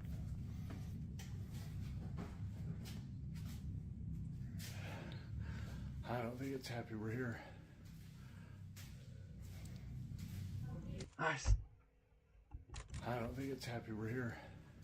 Wait. I don't know, dude. Yeah. Hear it? It's like some weird voice effect. Horrifying. We could put on some Mr. Nightmare, fuck it. These ones are actually fucking scary because they're actually like real fucking like Ring doorbell, like not paranormal. And I like the paranormal stuff to take the piss out, but these are actually fucking scary, dude. And once again, by the end of the video, But he's not legendary. He's not slapped ham, you know. in this footage that a viewer sent me. Oh my god, I hate the quality. Crouch walking towards his front door through his doorbell camera. The person was wearing a hat, face mask, and sunglasses, allowing none of his face to be seen. He looks like that role that guy played. I forgot his name. He's in the car with Anya Taylor-Joy. After trying to open the front door and failing, the And he puts person on a starts to surgical fiddle with mask the and she's doorbell, like- noticing it's a video doorbell, so he probably tries to take it off. Can't. Unfortunately. Look at those baby hands. Fucking pussy. What likely happened was that when he realized that he couldn't get the doorbell unmounted without a special screwdriver, he started to hold his hand in front of the camera after ringing the bell. The viewer told me that this happened at 2 in the morning, and so when he heard his doorbell and ring notification go off, he instantly went to his phone to check who was at the door, only to see exactly what you're seeing. The man then walks past the doorbell to the side of the house, and by this point, the homeowner was on the phone with 911 reporting the incident.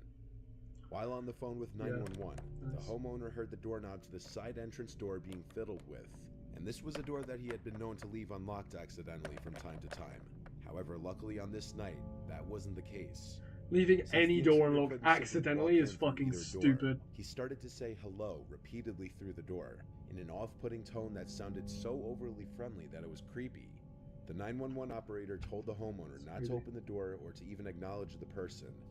The person would then start to bang on the door for a few moments until seemingly giving up. The police showed up but couldn't help out much based on the video. So, do you think maybe... No, he's wearing a disguise, bro. He has to be fucking up to some malicious activity. That's horrifying, dude. Holy Later shit. that night, the homeowner received another notification that there was movement at his front door. When he checked the video feed, he couldn't see anyone. He still has no idea who was under that mask and glasses. It's horrifying. This following footage was also captured by a viewer's doorbell camera at their old house, which is still active while he tries to sell it. One morning at around 4:30 a.m., His cameras detected a man running from across the street from his neighbor's home, across his front yard, and up to his front door. The man was naked, with one of his hands blocking his privates.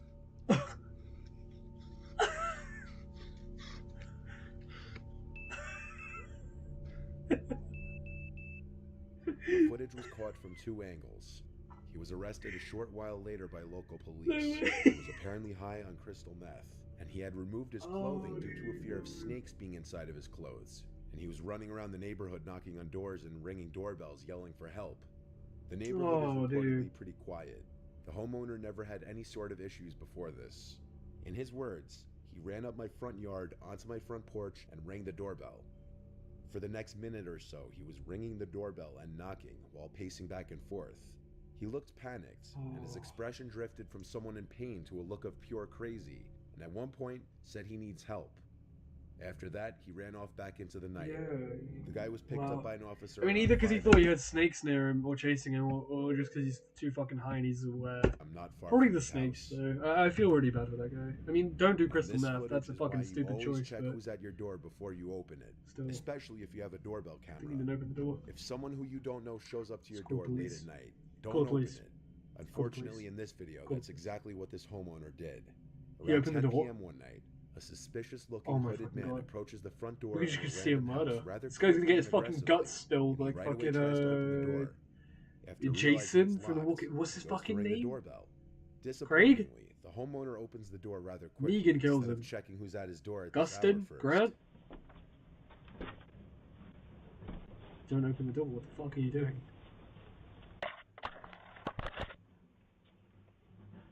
He's got a knife on him. There's no shot. There's no way he doesn't have a door, a knife.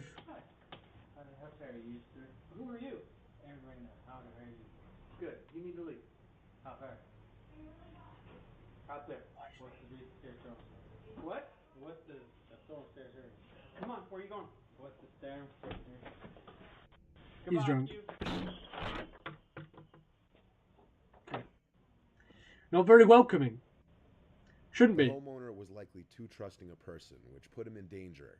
Even his initial hi to the stranger at his door sounded overly friendly, considering the man was already creeping in the second the door was opened. Hello. Hi. The homeowner pushes the man out, causing him to punch the glass of the door before it's even fully closed. The man then stands there for another minute or so, fiddling with the doorknob a few times, though the rest of the footage is cut off. The dialogue is He sounded impossible drunk. to completely make out. He It sounded seemed drunk. The man was under the influence of drugs or alcohol, and was Yeah. likely attempting to burglarize the home. The homeowner called the police, but the man was gone by the time they arrived. Probably. It's unknown if he was found. I don't know. It seems like he probably got found. This image was posted from the owner of a ring camera. Do on a not Facebook open that plus door! Others. Do not open that door, gang! Do not open the door! Do not open the door! A man wearing a white mask lurking around the neighborhood. After Hell the no, do not open that door, into dude. her home a little after 10 p.m. one night. The woman said, "I just want my neighbors to be aware and safe. Please, if possible, share this post. Screenshots are welcome." Not sure what colors he was wearing, but had a hoodie and It's shoes on. almost 20 The minutes disturbing past 10! picture shows the Like man the in a mask fucking looking video! directly into the Oh camera. shit! This is exactly the type of image that you'd never want or expect to see come up on your doorbell camera footage. But And it's you also never the open kind the of door. image that would make you sure as hell grateful that you had one. Hi, Neighbors of how the are you? home also reported seeing the man Welcome, walking come on around in, and come on approached in. their Yo. front doors. Thankfully, no one opened the door to him. Good! I'm so glad no one On opened May the fucking 1st, door. 2020, around 9:40 p.m., around the beginning of the COVID lockdown, a 45-year-old Okay. dad, Raymond Hawkins, opened the door to who he believed to be a delivery driver dropping off a parcel. Due to new methods Looks of like it. delivery at the time because of COVID, the alleged delivery driver backed away from the front door to Alleged. supposedly keep Oh, his shit. distance and claimed he needed to take a picture of the package at the doorstep, something many delivery drivers must do for more expensive packages. Yeah.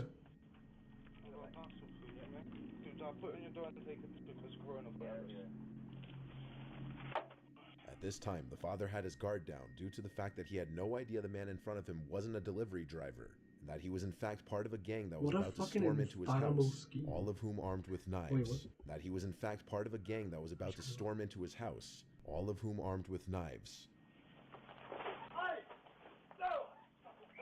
This is the UK, yeah.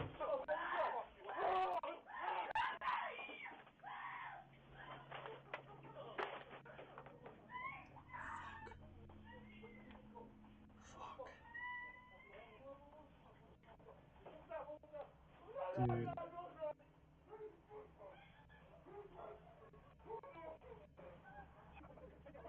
It's fucking horrifying, dude. Holy shit. This is meant to be silly stuff. Oh my god.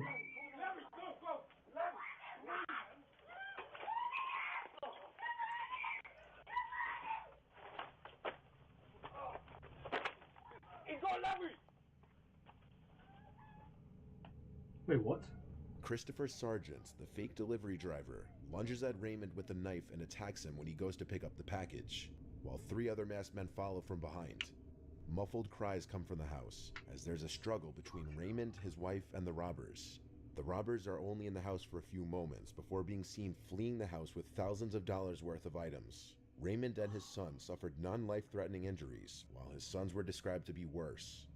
2 of the culprits would be arrested, Anthony Lascelles and Christopher Sargent, who were both charged with aggravated burglary and possession of a knife. The other 2 culprits were never found.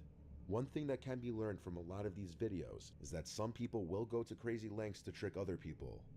The major red flag in this case was that the supposed delivery was taking place at 9:40 p.m., which is way past the time any notable delivery company will deliver packages. And he also wasn't wearing a big fuck-off uniform. I mean, every don't really wear one. Every don't even care to ring your doorbell. They just lob the parcel and call it a day. I think Royal Mail use a uniform.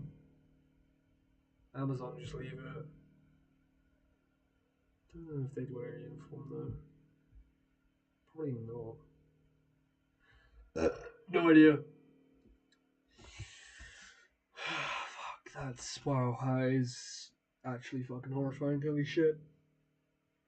That's actually really fucking heartbreaking. Oh my Usually god. the latest being 7 p.m. On April 10th, 2020, this was the footage taken by the Ring doorbell of a viewer's friend Kayla in a small California town. Kayla was being stalked by her crazy former friend Thomas, who became obsessed with her over time and would constantly express his alleged love for her, despite her telling him numerous times that she didn't feel the same way. The week that this footage was taken, Kayla was bombarded with texts and voicemails from Thomas. And as you can see, if you care to pause the video and read some of the texts, it starts with what seems to be Kayla accepting his apology for his behavior. However, as the texts and voicemails just keep coming in, she begins to realize how crazy he may be. What you're about to hear are some audio clips from different voicemails he's left on her phone after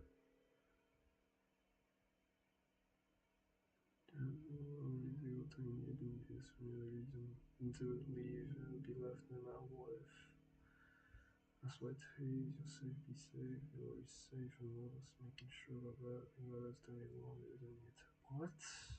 she had stopped answering him. I said in the Hey, Kayla. Listen, I want to make sure you're not too worried about what happened at the party last week. I had an amazing time, and I think you're goddamn beautiful. And I'm sorry I got so sick. I wanted to come be with you while you were getting ready, and I was just so totally out of it, and I'm sorry. God, I think I might love you, and I'm sorry, and I'm gonna give you some space, and I want to be there for you, and I can't get you out of my fucking head, and I want to be there for you. God damn it. So fucking God damn it. And all I can do is think of you and want to be with you, and I want to be with you. I want to be your Flynn Rider, and I want to be everything to you. God damn it, babe. You're fucking amazing. You are amazing. You're my knight in shining armor, and I'm so fucking terrified of you. And God, I love you so much. So much. Please call me back. No, I lied. I'm not gonna give you some space. I'm sorry. I'm coming over. I know you're up and thinking about me. I'm sorry. I'm fucking God. She went from 0 to 100 really, God, really. Oh my I'm fucking coming god. over. Fucking, I'm already driving. He's holding a bottle, so I'm guessing he's drinking and driving too. Driving the whole time. God damn it. I'm coming over. Fucking, I'm not gonna give you space.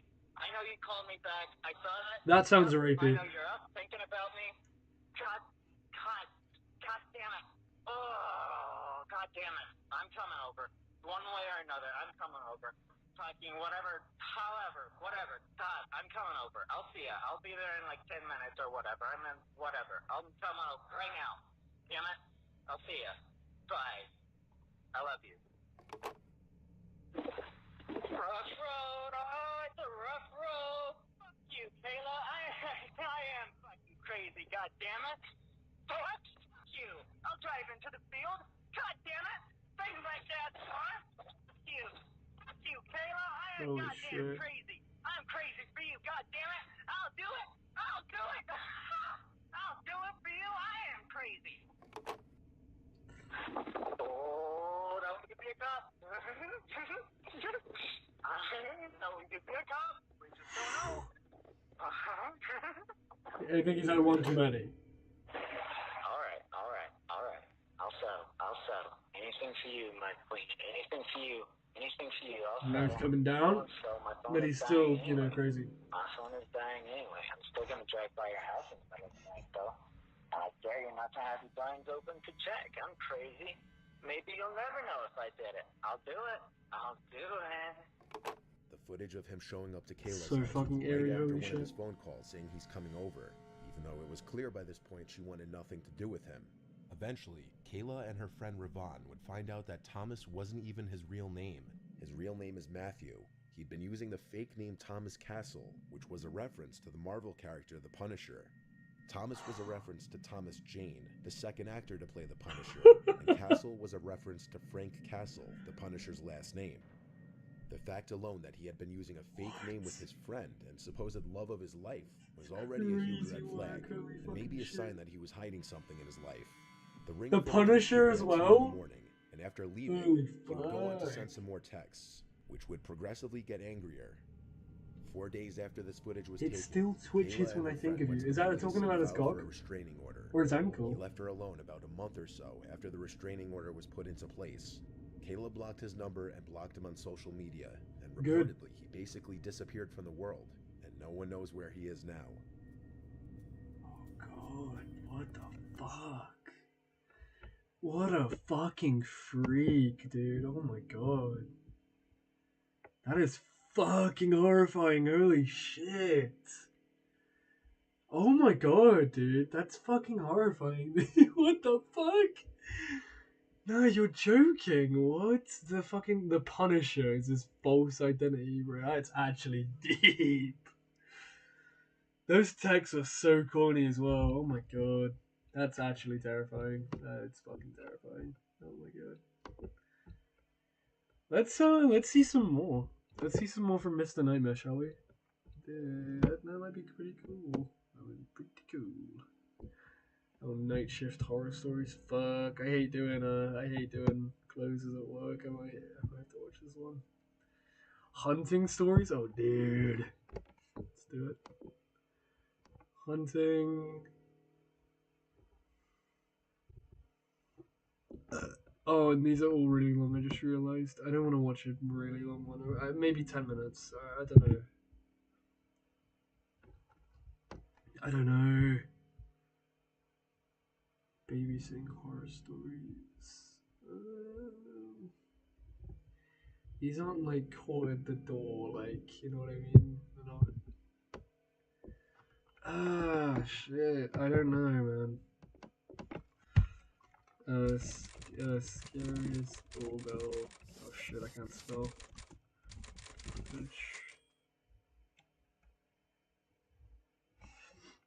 Did we watch this one? This one looks like fucking Ninjago Zane, bro. Let's do this one. 14 minutes, not bad. How many? 7. Alright. So 2 minutes per On the video. 22nd of November, 2019, at around 8 p.m., a doorbell camera at a home in Harriet Creek Ranch, Texas, captured footage of a young girl approaching the front door. She was holding a flashlight and looked extremely distressed. She also kept checking behind her, Yeah, I was likely gonna to say see it's if probably someone one of was those following traps, her yeah. or not. Oh. No, please. Unfortunately, I was gonna say it seems more like a trick, like, you know, when people.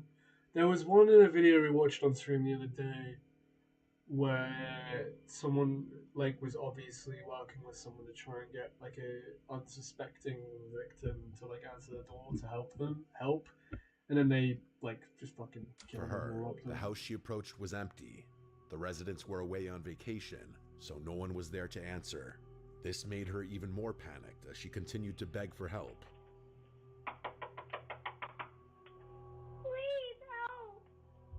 good acting though, so it might actually be real. By the time the homeowners noticed the footage, it was already too late. The little girl was long gone, and there were no signs of her anywhere in the neighborhood. Did she The run big or she question walk? remained: who the girl was, and why she had come to their door in such a frightened state that night. The homeowners didn't recognize her, and she didn't look like any of the neighbors' kids either, so they contacted the police and also uploaded the footage online, hoping the video might reach someone with more information on her. Sadly, it's been 6 years since this footage was captured, and no one has been able to identify the young girl.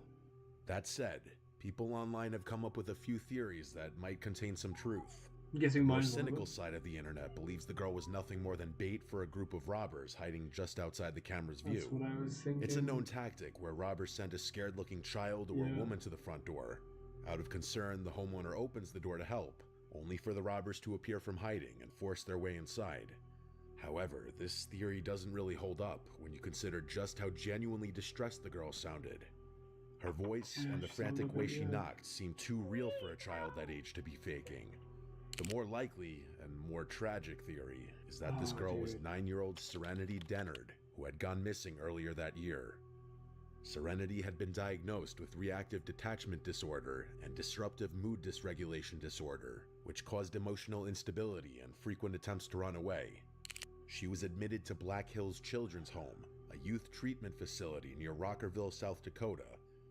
Unfortunately, the staff weren't able to keep a proper eye on her, resulting in her running away from the facility. How is that your job when you can't keep a proper eye on someone that's known to do that? A massive That's search actually effort insane. involving over 1,200 people was launched, but They got despite fucking their best frozen to efforts, get home. they couldn't Oh, find any sir, clues sir's about gone her whereabouts. home. The working That's theory fucking that she stupid, I likely can't ran believe into the it. wooded area surrounding the facility, got lost, and succumbed to hyperthermia. However, police didn't rule out foul play. This is where the mysterious doorbell footage comes in. Many speculated that the girl in the video was Serenity, who had gone missing 9 months earlier. Can't really make it out. It's possible that a kidnapper took her to another state, and after She months in looks like the captivity, actress that plays, she escaped and tried to ask for help. A little Though bit. Serenity's family viewed the footage and said the girl wasn't her, many people online still believe it was. Super like Unfortunately, none of the theories were ever The chins look similar. I can't make out the ears. The ears, they look a bit low on the head. The hair's obviously different. The eyes are a bit further apart, I'd say, as well. It doesn't look like her. I would say it's not. The chin is like the only sort of similar, like, face shape, you know? I don't think that's her. confirmed or I don't think it's disproven. Serenity. Investigators weren't able to find Serenity, and search efforts were officially suspended in early 2021, and the girl in the haunting doorbell video was never identified either, leaving her case an unsolved mystery. On the morning of July 31st, 2022, just before 11 a.m., 22-year-old Allison Duckrow and her mother returned to their home in Sydney, Ohio after breakfast. There's gonna be someone right behind them, huh? An unknown car pulled into their driveway. A second later, the I didn't driver know that. approached the front door. 22-year-old James Rail, Allison's ex-boyfriend. Hi? The two had broken up over 18 months earlier and hadn't spoken since. The night before, he had sent her a creepy voice note saying he would visit her the next day. Oh, don't play it. Hi, Ollie. It's James. I just wanted to reach out to you because I just wanted to see how you're doing. Oh, dude. And maybe hear from you if that would be alright, I guess. It's been a while since I've talked to you, and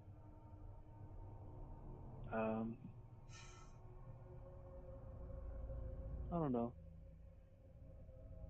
I feel like it, I don't know what I feel. It's concerning to say, to hear.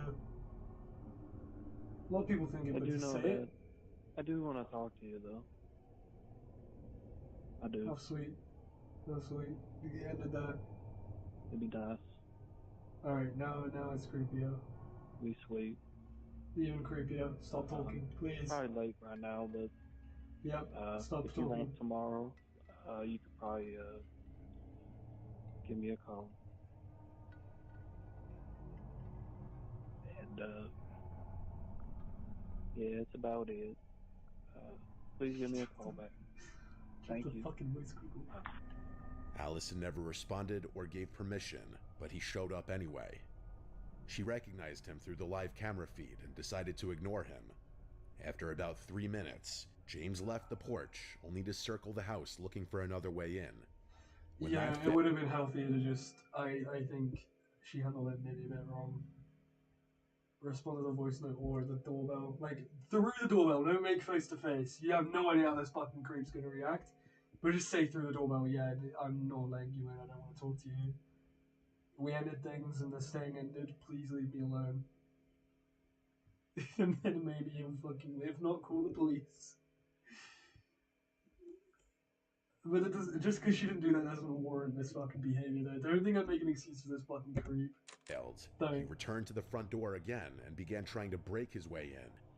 When Allison and her family didn't open the door, he became agitated and started forcing it, with James refusing to stop.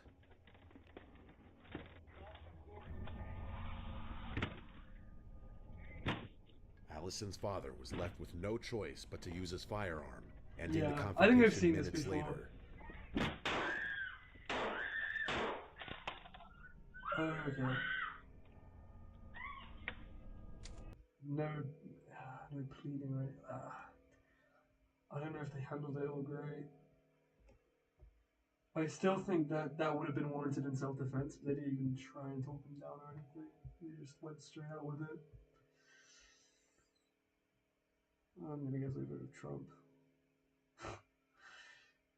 They didn't even try and just tell him.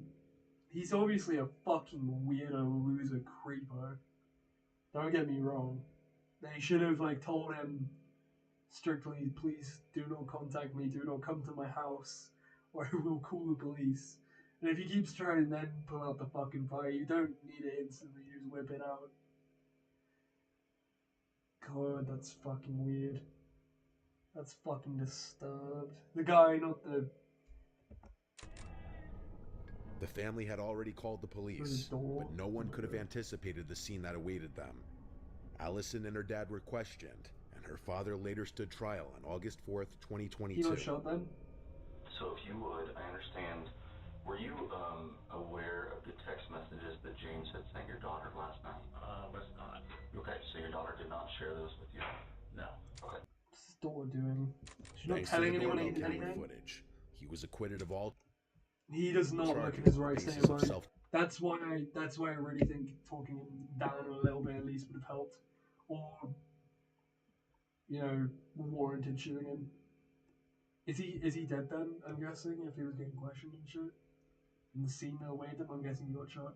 I am familiar with this clip, don't get me wrong, I just forgot. I think he did get shot and died, didn't he? I purely only feel bad for him because of how fucking disturbed he is. I still think, look at the way he's fucking blinking. He really doesn't seem... Thanks to the doorbell camera footage. He is not in his right state of mind. He doesn't look like on any substances, but... Maybe? I don't know. But he doesn't look in his right state of mind. I really think talking him down would have helped. He was A little bit at least. Or if it didn't, then you can call the police. So I'd warn him a couple times, yeah, I will shoot you if you keep doing that. Not every 10 seconds or something, no.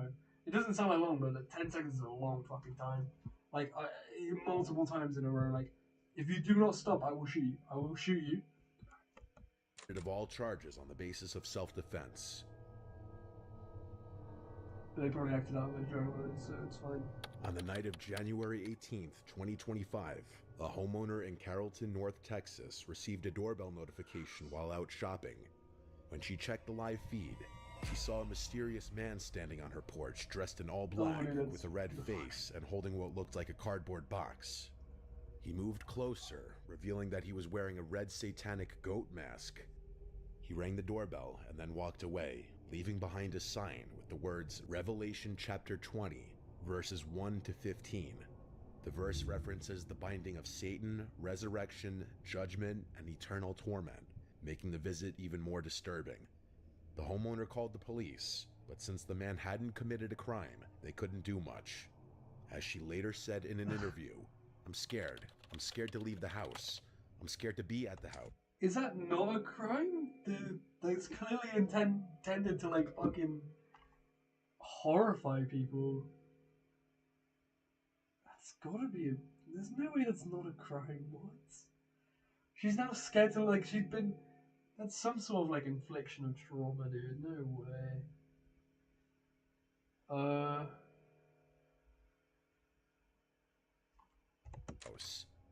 The story was later dropped by the media, and no follow-up information was ever reported. That's crazy.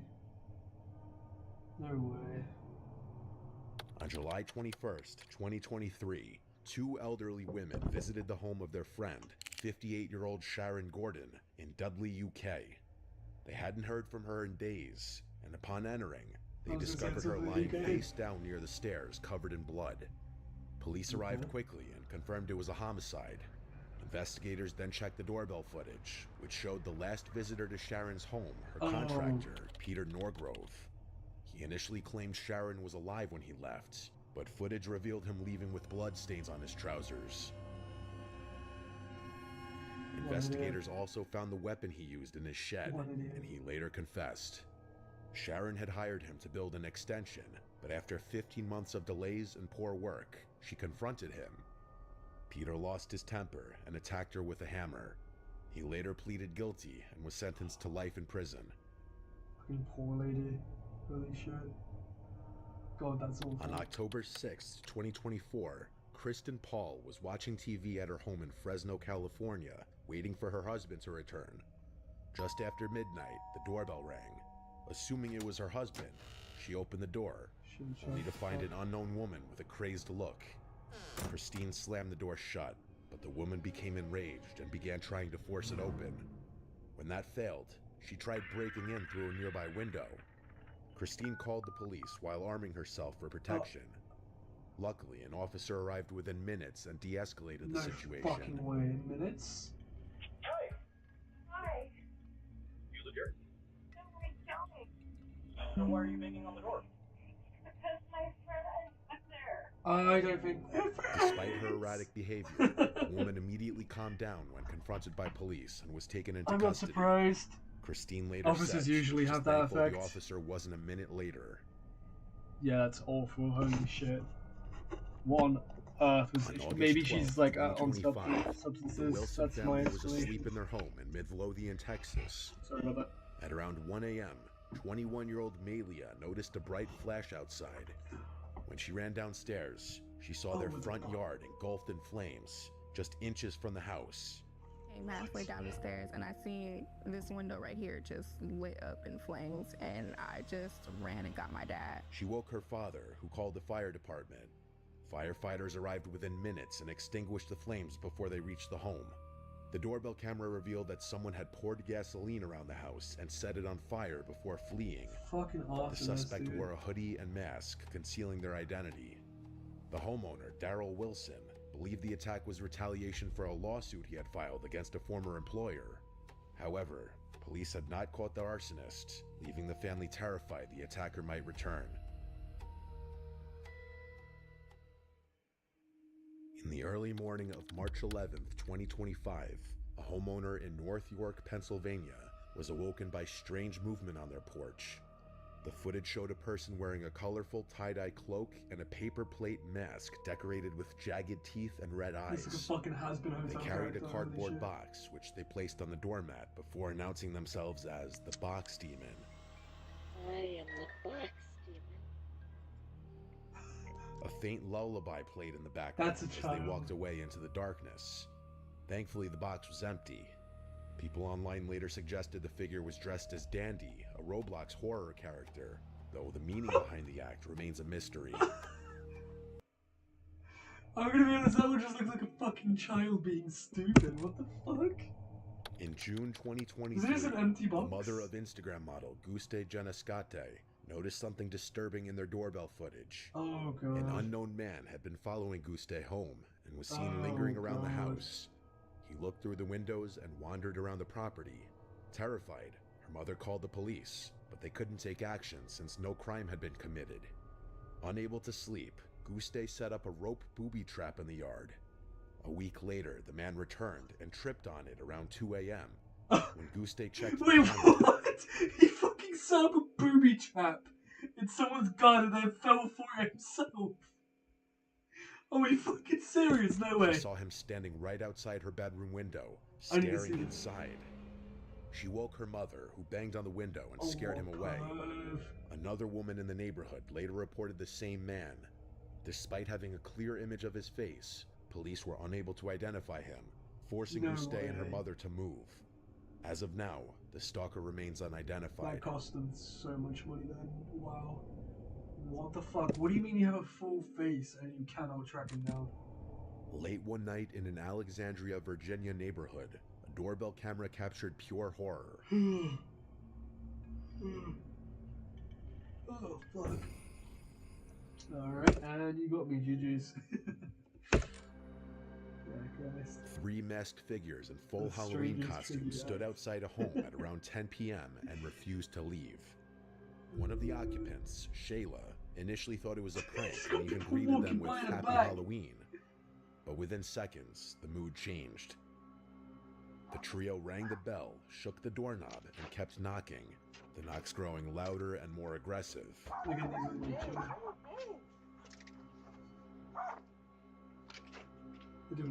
They're doing it one at a time. Oh, that's so adorable. Oh, those are pussy knocks. Come on, pound the door. Alright, that's scary. That was a bit scarier. When they couldn't force open the front door, they moved to the backyard, slashed through a wooden fence, smashed a deck screen, and pounded on the windows, taunting the family inside. They threatened to kill the occupants, telling them it's either you coming out or we coming in. It's either you come out or we coming in. The ordeal lasted about 6 to 10 minutes before the masked Oh, intruders that looks finally like a big left, fat doll. but not before leaving the family shaken and fearful. The homeowner's daughter later said they were forced into hiding and felt unsafe in their own home. We just died, so it's just like, I'm just glad I was there. Yeah, but this is America. You have guns, dude. Like, fucking whip them out and fucking soul. Like, I don't know. Hide Now in she's your in room. fear. She don't want to stay there by herself. It could have been bad. Yeah, for them, you just arm yourselves, dude. Come on.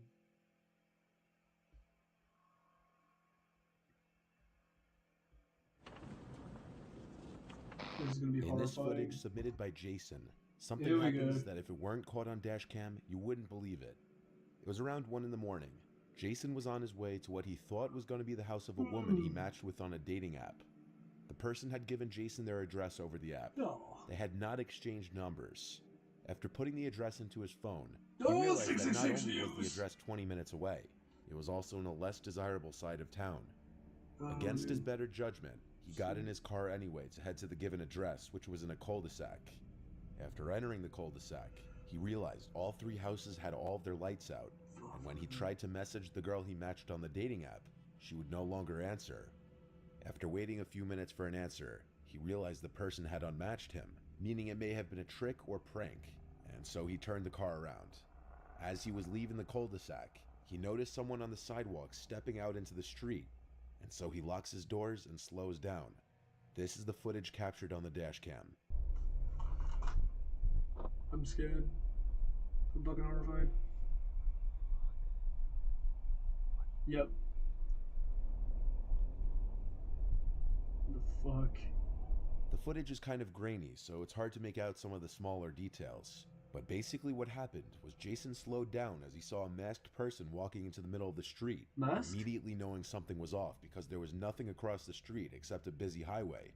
So he locks his door and comes to a stop as the person is directly in front of his car. Then the masked person reaches into his pocket, grabs a handgun that's a little hard to see in the video due to lighting, and starts running towards his driver's side door. Jason immediately steps on the gas and drives past the man, who then tries to open the door, which thankfully was locked mere seconds earlier. It's hard to see unless you pause and zoom in, but the man in the video was wearing a creepy smiling mask. The man didn't fire any rounds, but that's also under the assumption that the gun was even loaded or real. It's not that uncommon to hear about people using fake guns in scenarios like this. What was strange about this was while even though it was in a less desirable end of town, it was still a very residential block right next to a highway, so it was a slightly questionable place to pull this. However, it doesn't take a detective to put the pieces together that this was a setup through the dating app to lure some unsuspecting guy to a dead-end road in order to rob him at gunpoint or worse. According to Jason, the spot in which the man stepped into the street was out of view of any houses as it ran alongside a long fence and bushes. Jason reported the whole incident to the police, including the given address. Jason was accompanied with a police officer to knock on the door of the address in question the next day, and an older woman who claimed to live alone answered the door. She claimed she had nothing to do with it, and that's obviously pretty likely to be the truth, meaning a random person simply chose that address because the street was low-key and hidden, debatably a perfect spot to try and set somebody up. Luckily, Jason didn't decide to stay put and got away without harm. That's actually so fucking scary, dude. Before the next clip, I just want to talk about today's sponsor. That before this and more have been the victim trying to log into We'll get back to 16 out the On November 23rd, 2016, the day before Thanksgiving, a fire began on the Chimney Tops Trail in the Great Smoky Mountains National Park. No way. The fire was sparked by a group of kids playing with matches in the woods, and it was fueled by unusually high winds. Stupid. Flames erupted in a remote area with steep terrain that made access to the fire difficult for firefighters. Crews spent 3 days working to create a containment area lower down the mountain. Helicopters flew overhead doing bucket drops to attempt to slow the spread of the fire. On the fourth day, winds picked up and the fire spread, but the Gatlinburg fire chief said projections showed no immediate threat to Gatlinburg. Despite the predictions, on Monday, November 28th, dry weather and extreme winds caused the fire to grow rapidly. That evening, wind gusts of up to 87 miles per hour sent embers flying into Gatlinburg, wreaking havoc on the city and surrounding communities. Town officials reported that evacuation alerts were sent out to residents' cell phones, but many residents said they never received any alerts. 14 people were killed and 191 people were injured in the fire. The flames destroyed nearly 2,500 homes and left an estimated $2 billion worth of damages. Resident Michael Luciano recorded his and his stepbrother's horrifying escape down the mountain. During the drive down, just about every single passing cabin is seen engulfed in flames. That's fucking horrifying. Oh my god. God. Fucking bunch of kids playing with matches does this. We'll get out of it. Hit the gas. I can't see. You can see. Why is every cabin on fire? The wind. Fuck. I don't know about this. Dude, this started at Natty Branch. We're going the wrong way. What?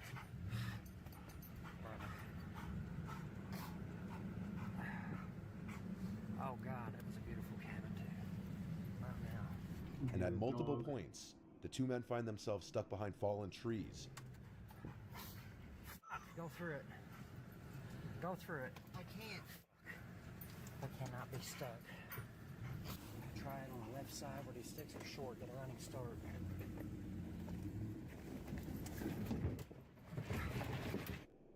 Even at one point getting stuck behind another driver, which happened to be an old man who rolled his window down to tell Michael that he couldn't see. Does this motherfucker want to die here? What the is wrong with you? Go!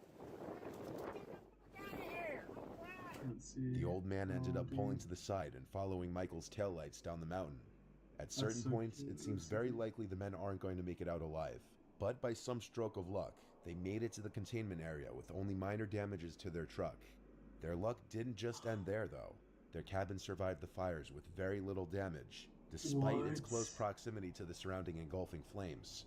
While this footage can almost make you feel like you're in the truck with them, it obviously can't compare to the actual fear of being in the suffocating heat inside the truck mixed with tension of the life or death situation at hand. Whoa. In this footage, a young girl who wished to remain nameless, so I'll refer to her as Amanda, was driving home from her boyfriend's house. She had just pulled out of the driveway and started heading down her boyfriend's block when a car in the middle of the road came into view. The car wasn't moving but didn't have its hazards on, so Amanda waited for a few moments until the driver in front of her lowered his window and waved for her to go around him, so she did. Upon passing the car, she quickly realized the car behind her started moving as well, which at first wasn't too weird, but it became clear very soon that the car was following her after it started making the same turns she made. She started to make as many random turns as possible, and sure enough, the car behind her stayed on her tail. Did he even indicate? What a fucking wanker. Did he even fucking indicate? Son of a bitch. She then calls her boyfriend, which I muted at her request for privacy, and she explained to him that somebody was following her. He reassured her to keep calm and everything would be fine, and to just drive to the nearest police station. So she looked up the nearest police precincts, and when they were only a few blocks away from it, the car behind her turned the opposite way, likely because they knew she was going to the police station. Still on the phone with her boyfriend, she told him the car behind her turned a different direction, so her boyfriend assured her she should be fine to go straight home. Just be cautious. Amanda drove home after this, which was in the same town, so it was unlikely to be a long trip home. She even checked to make sure the coast was clear before parking her car and going inside, but later in the night, she woke up to this.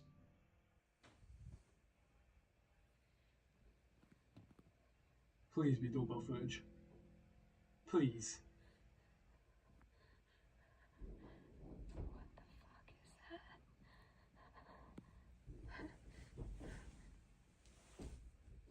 Nah.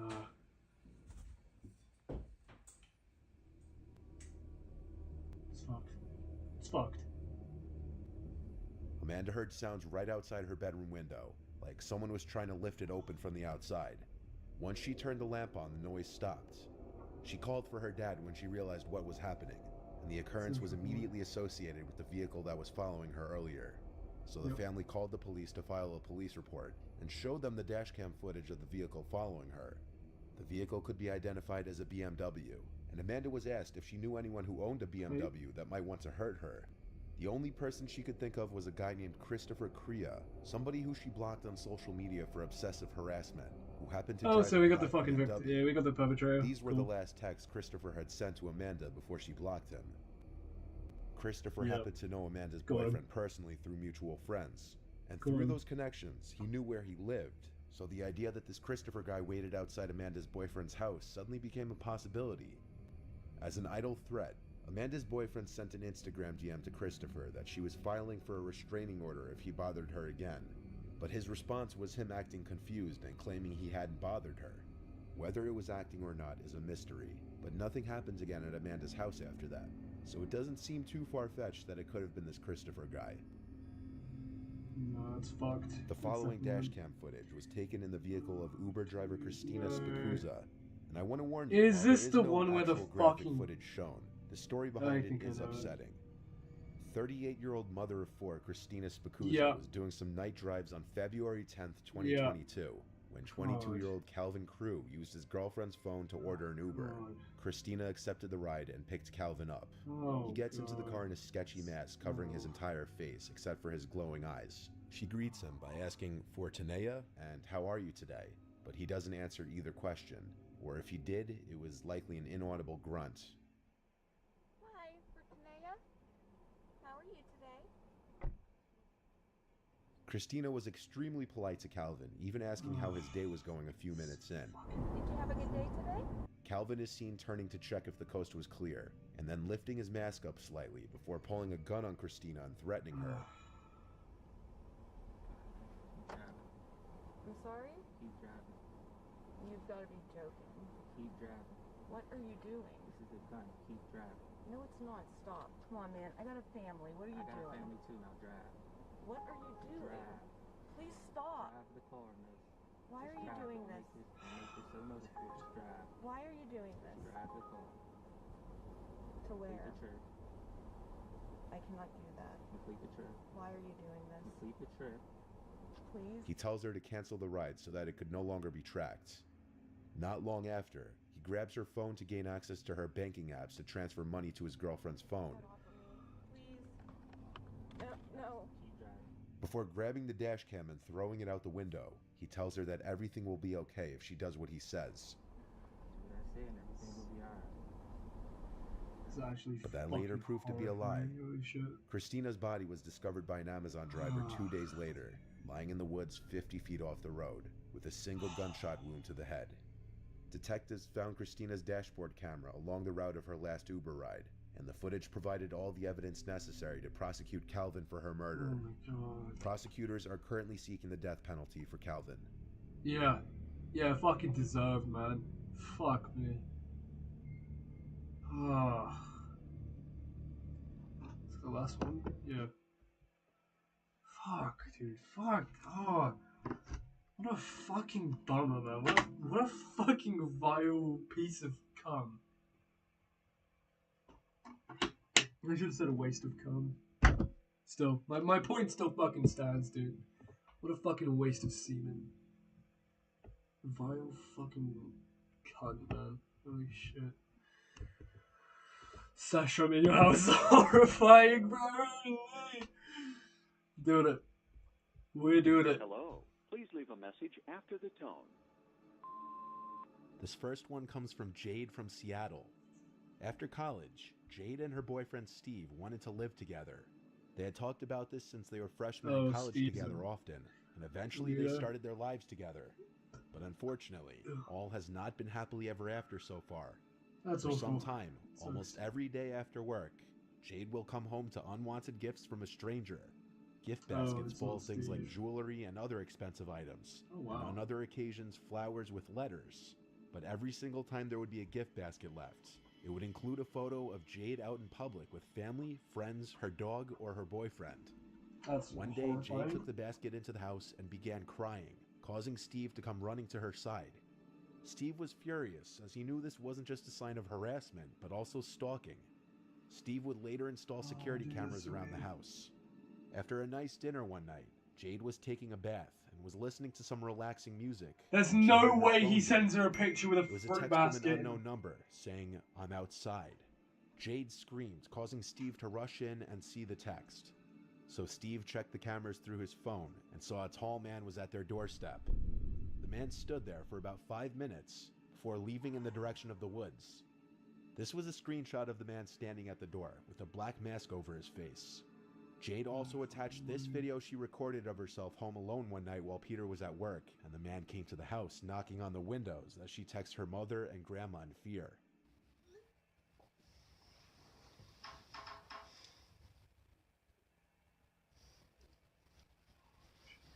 That's actually fucking... Nah. Get fucked.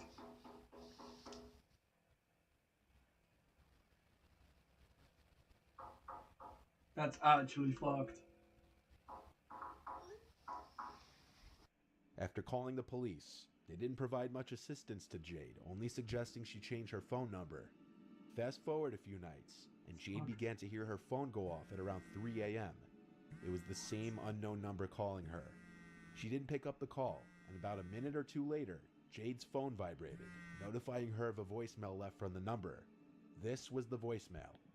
Jade, I'm in the house. I don't have a house. I don't have any friends. Okay, the voiceover has to be fake. I have nothing to lie on. I have no eyes. I have no eyes. No fear in me. I have no meaning. But I have this urge to kill. This is my world, and I'm the one who controls this. It's not a bloody game. I'll take you at any time, and you can do anything. I know you best, where you are, how fast you can run, and what scares you. I'm real. I'm not a legend or story. I took this world. The next morning, Jade and Steve went to the police Okay. station together to show That's her a all voice the- effect that he's put on while he's doing a voice. So I reckon maybe he's called somehow from his like PC or something with a voice changer on. I know you could just like definitely do it on like Snapchat or something, but I mean like on the phone. And that's how he's like tracked it down and shit. Probably someone from college. Proof of what was happening. It's This horrifying. was fairly recently. That's actually sent me fucking this. terrifying. The case is apparently still under investigation. She says Still? that still occasionally leaves unwanted gifts to this day. No way! On November 21st, 2018, at around 1 in the morning, a young man named Dylan received a very strange and alarming voicemail. From a At dude the or time from he a woman? received the voicemail, he was asleep and didn't notice it until a few weeks later. This was the Different if it's a voicemail. woman. Hey Dylan, I just wanted to know. It is. Why is your bed that color? It's really nice looking as in the closet. It's a really nice blue and white bed. So tell me, what is your favorite scary movie? Or are you a scary movie? Dylan said he had no idea who the girl was. He didn't recognize the voice. Yet whoever it was had his number, knew his name, and knew the color of his bed, blue and white. The girl on the other end claims to have been in his closet, and whether that was true or not, the intent of the call was obviously to scare Dylan, and admittedly, it would be a very unsettling voicemail for anyone to listen to. Yeah, At the go end, on. she asks what his favorite scary movie is, which could have been a reference to the movie Scream. Yep. What's your favorite scary Scream movie? reference. I don't know. Dylan reported the call to the police, who apparently weren't able to help since Dylan had taken so long to report it. When he would try to call the number back, it would dial to a weird random number, which led to an invalid number error. Completed as dialed. Please check the number and dial again. Oh yeah, that's fucked. That A is lot of actually women's fucked. worst fear are stalkers. People like the guy you just heard about in Jade's story.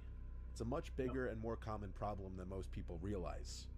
The voicemail you're about to hear was sent on December 14th of 2022 to a girl named Sasha Sasha. in the house, isn't it? Sasha lives with 3 friends from her Yeah. sorority in a house that they rent in Syracuse, New York.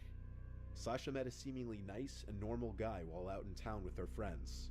They So we spoke very start. briefly and she gave him her number. The man's name was Jeremy, and he doesn't go to school at Syracuse University like It's gonna be a Sasha fake does. name, and Jeremy's Rather, actually he was based a off the guy local from in the Phineas and area. Ferb. The two arranged to go on a date for drinks and dinner at Oh, a wait, that's nearby not- bar. According to Sasha, the date didn't go well in her opinion, as he radiated unusual vibes, and she thought he was weird. She That's split a the bill fucking with him weird because she statement. knew there would be a Radiated second a date. and weird she wanted vibes. to I do mean, right I by get him. it now, He but- dropped her back home after the date and sent 3 texts later that night about how much fun he had and how much he liked her. It added to the discomfort for Sasha. Instead of really, yeah. responding, she hearted one of the messages. But the text continued Sweet. on and on every single Okay, day, that's- yeah, until the point that she decided to block him. Unfortunately, this was not the end. On the night of December 14th You do have to at tell him, though. 2:15 Like, I'm a.m., just when gonna everyone in the house do was a bit asleep, too much for me. Sasha got an anonymous call that left this voicemail. Oh god. Sasha, it's Jeremy. Oh god, he's in the house. Oh fuck. I don't know why you can't answer any of my calls or texts. I think it's pretty fucked up. See, that's why. Like, I'm not saying they deserve it. I'm not saying you owe it them. To an extent, but just tell someone if you're gonna like cut them off. Don't just do it out of the blue because you have no idea how they're gonna react. Like this guy about to say he's in the house. You shouldn't leave your windows open, by the way. Oh fuck! I'm whispering because I don't want to wake you, but Oh! I left you a surprise on the kitchen table. Oh god. At the end of the call, you can hear a door shutting. This was the front door of Sasha's rental house, and the sound of the door closing left? alerted one of her housemates, who woke up everyone in the house to ask who just shut the front door. All 4 girls were in the house, though, and it was none of them. This was when Sasha noticed the voicemail and listened to it with her housemates. What Jeremy left on the kitchen table was a stuffed animal turtle, Sasha's favorite animal, which she mentioned on her date with Jeremy. Alongside it Oh! was a Christmas card that simply said "Merry Christmas" from Jeremy. He This left a prompted the girls calling to call the card, bro. police. Oh! Sasha showed the police officer the texts and the voicemail. The voicemail was self-incriminating enough. Oh The my nonstop god. text from Jeremy backed up the story. It was enough for the police to find Jeremy and charge him for breaking and entering and stalking. He only did a week in jail and was sentenced to community service and multiple fines. What It's been a do you month and mean, half a week now, in and jail? Sasha has not heard from Jeremy. Good! I hope that week taught him. No In the year way! 2015, an elderly woman from Greeley, Colorado with failing vision received this voicemail you're about to hear on her landline phone. Sad. In a panic from hearing the voicemail, the woman called her son from the Landline's neighbor's phone in a crazy, state though. of hysteria, stating someone had taken over her home phone. Her neighbor checked out the phone for her, and after telling her it was okay, she calmed down, but a few days later, it happened again. The woman was truly petrified this time and once again went to her neighbor for consolation, but this time refused to go back to her house.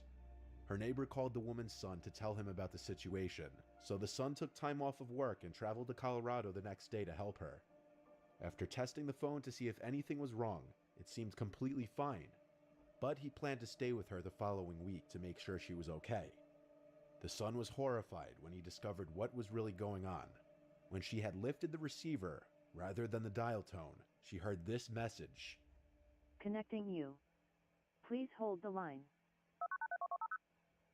NORAD, EWS, Station Zulu Foxtrot 77.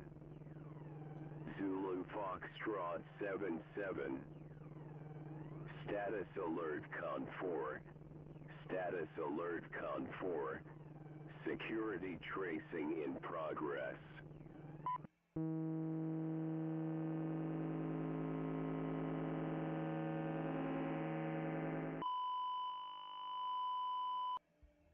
The message would come around the same time every day for the next few days, between 7 p.m. and 7:15 p.m. Any other time of day, there was a normal dial tone, and the phone worked normally.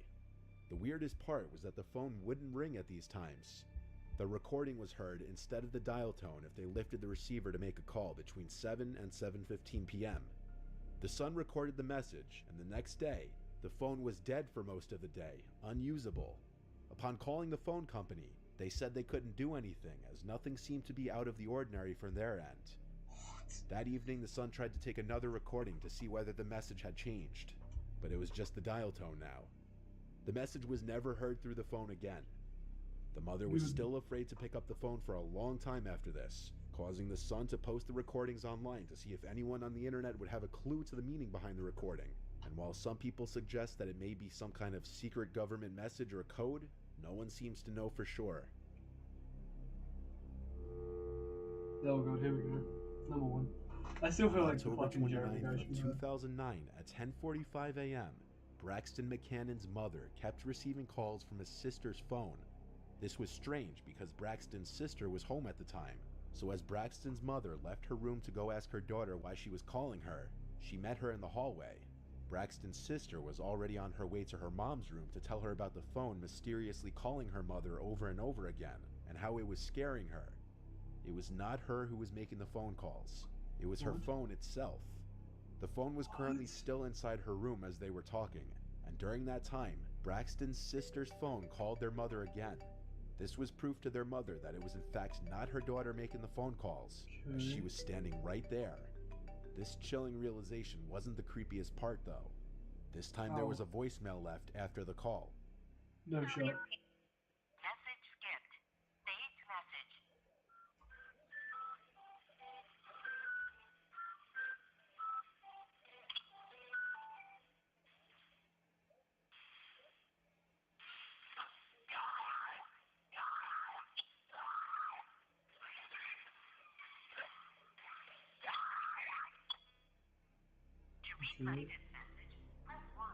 In the voicemail, you can hear Braxton's sister's radio playing in her room. Then, unexpectedly, the radio cuts off, and a completely random, disturbing sound starts blasting into the phone. The sound almost resembles a horrific screaming. Braxton noted that what's extra weird is that if this were a ghost dial, meaning any form of accidental call, the phone would have left a substantially longer message. But instead, it just hangs up after a few seconds on its own. Yeah. No explanation? There was no backstory there, you fucking liar. Holy shit though, that was fucking horrifying at the end, Jesus. Do we go with this one, the part one? I guess we skipped that one. Isn't these every year, I think. Ooh, I'm having Reddit threads. That's kind of cool. I want to watch that one next. Alright, let's watch this one first. Then. Let's get it out of the way. Hello, no one is available to take your call. Please leave a message after the tone. Sure. Having moved to his West Texas home not even half a year ago, a 28-year-old viewer who I'll refer to as John sent me this voicemail that he received in August of 2021 from an unknown number. John was going about his night when his cell phone began to ring, and on the screen it said no caller ID. This is rather unusual, as for anybody to come up on someone's phone as no caller ID means they went out of their way to intentionally hide their number. Often doctors will do this to keep their privacy from their patients, but other than this and a few other professional circumstances, this is usually at least a slight red flag. John let the call go to voicemail, not wanting to potentially get stuck on the phone with somebody he didn't want to be talking to. This was the voicemail he received. Hey, I'm outside your house. I found your info online and I could really use a job. Could you open the door? The message was short. I found your info online and I could really use a job. Could you open the door? The message was short but direct. John immediately thought it was a joke or that they had the wrong number, but naturally he was curious. Either way, he knew he didn't want to open the front door, especially if someone was actually out there. But the man saying that John found his info online made him open up Google and search his own name. The second result on Google led to an online corporation database that listed all of John's public info, including his first and last name, phone number, and new home address. John is self-employed, but for the purpose of tax benefits, he started an S corporation in his name, literally with his name in the title of the business. I just realized. This means his S corp, along with his name, would eventually be listed on numerous online corporate database websites.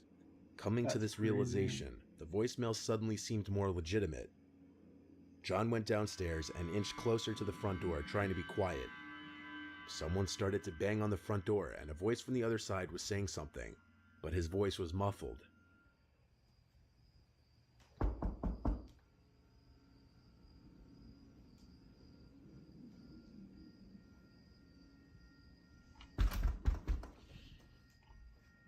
John ignored the knocking until it stopped, but seconds later his phone vibrated again as he received a call, again with a no caller ID message. He ignored it again, incredibly scared. Another voicemail was left. This time there was no talking in it though. The knocking on the front door stopped, but moments later, a knocking from the back door ensued. He took out his phone and started to record again.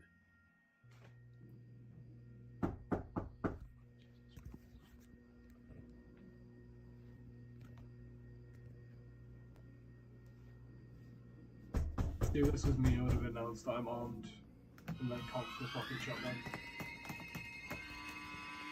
As he turned on the lights, revealing the silhouette on the other side, the situation became even more real for John. The guy called one more time, and Joe picked up, saying, "I have a gun, and I already called the police." The man on the other end claimed he was just looking for work, and he apologized and hung up. Then the knocking ceased. John contacted the websites displaying his personal information the next day, but they refused to remove the info. So he went through the process of changing his business name to no longer include his actual name. It's very unlikely anybody who's knocking on both your front and back door late at night and calling your number anonymously is there just looking for a job. If John opened the door, this probably would have had a much different outcome. Someone would have been dead. It would have been him. This was the voicemail received by the girlfriend of viewer Alex Azeri.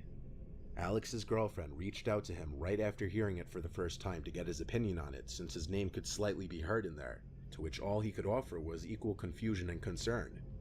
He assumed it was one of his friends pranking him at first, but after reaching out to all of his friends, they all claimed it wasn't them, and each of them thought it was equally creepy.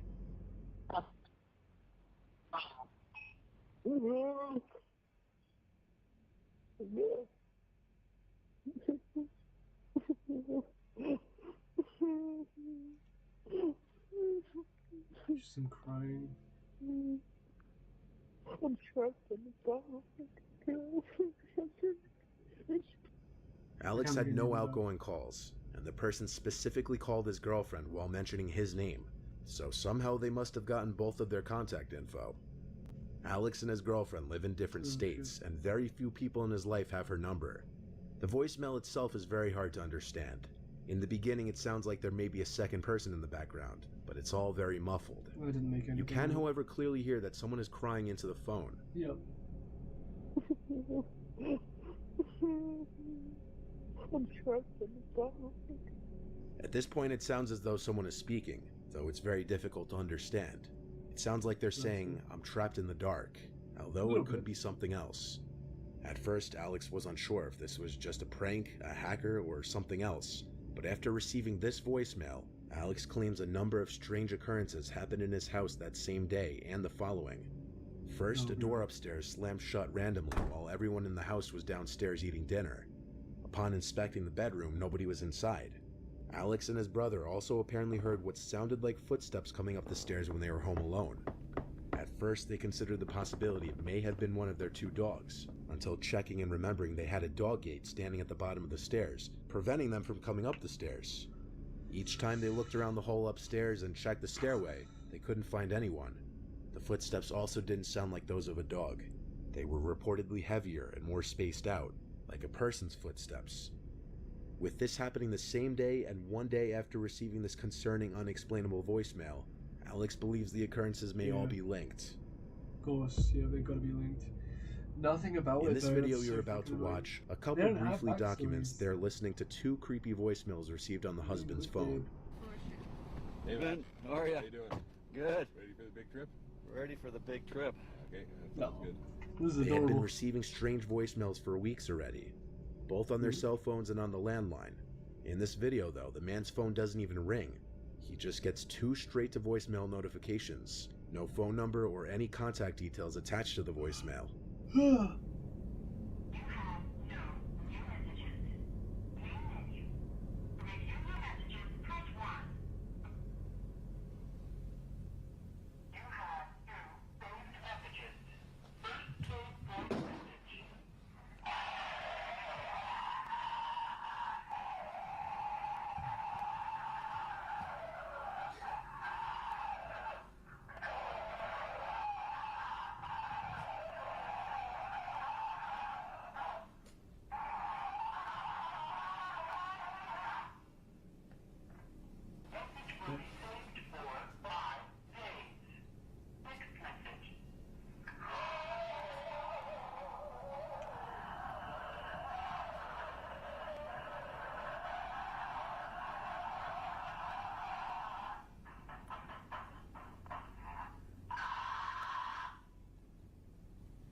Show where that was sent from. No.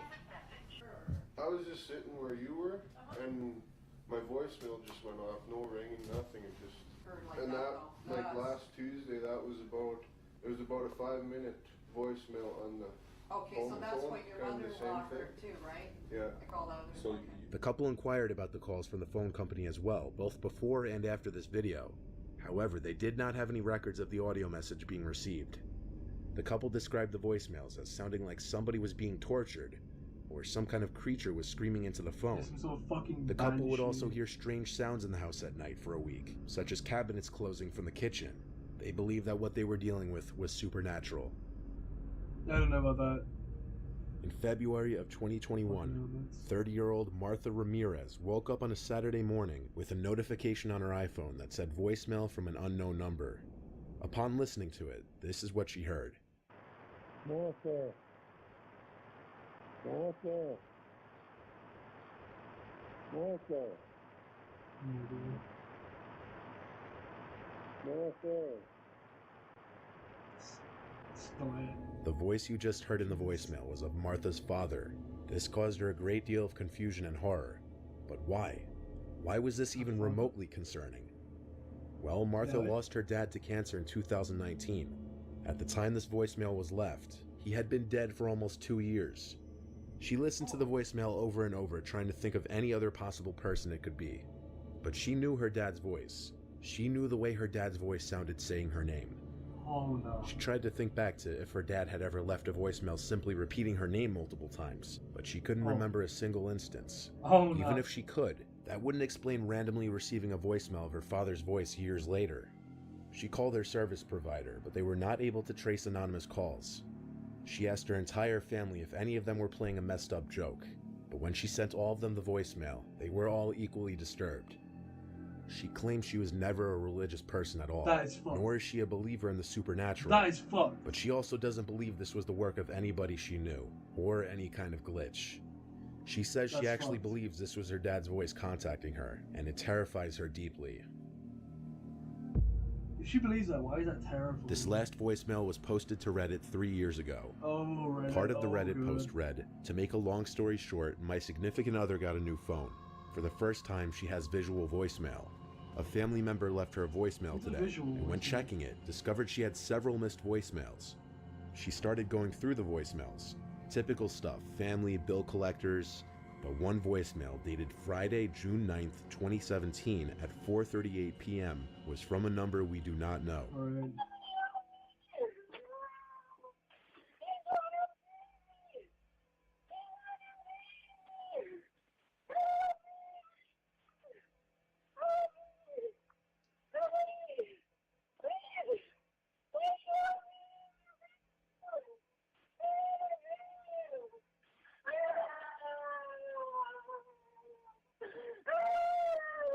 Oh my What fuck. you just heard was just a small clip from the original Nah. 3-minute long audio, which That's seems to have been fucking removed from the internet horrifying, dude. without a Holy trace. shit.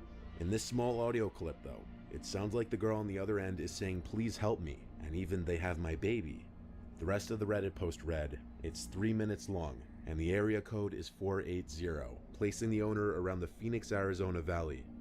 I've spent all day Oh my researching news where their incidents happened the afternoon of June 9th, 2017, and have exhausted my very limited abilities in researching. None of our family members or friends recognize the number either. The voicemail was dated almost a year ago and was not discovered until today. I will be contacting Phoenix police to provide them with the audio, timestamp, and phone number. I *67 the number, it went straight to voicemail.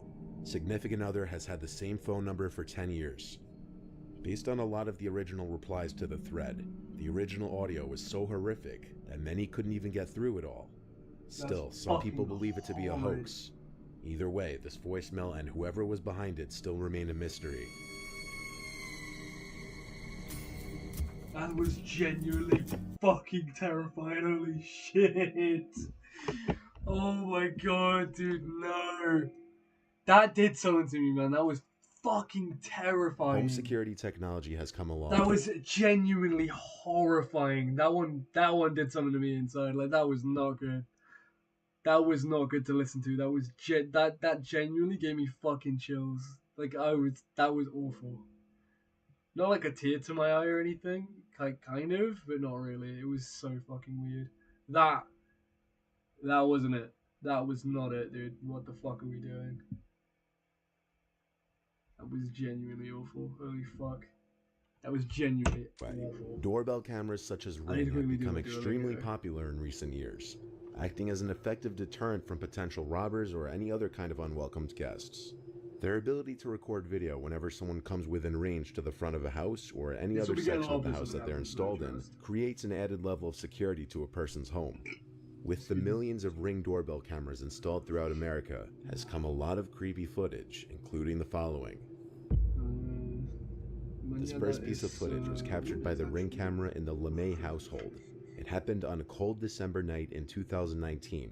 A stranger hacked into the LeMay family's Ring security system and had watched them around I've seen their this home. one. And for nearly 10 I've minutes, seen this he one. interacted with 8-year-old Alyssa. Not That's only was he fucked, able by to the watch way. her, but he was able to communicate noises to her, as he had access to a second system placed in the girl's babysitter's room downstairs. Yeah, that's fucked. Alyssa then heard music coming from upstairs in her bedroom, which she shared with her. The ghost have got my thing. No way. Oh, never mind. It's not playing anything. Shit. Is it? Or did my audio bug out? I don't know. I feel like my audio might bug. Nope. It's just the video. Did you get copyrighted?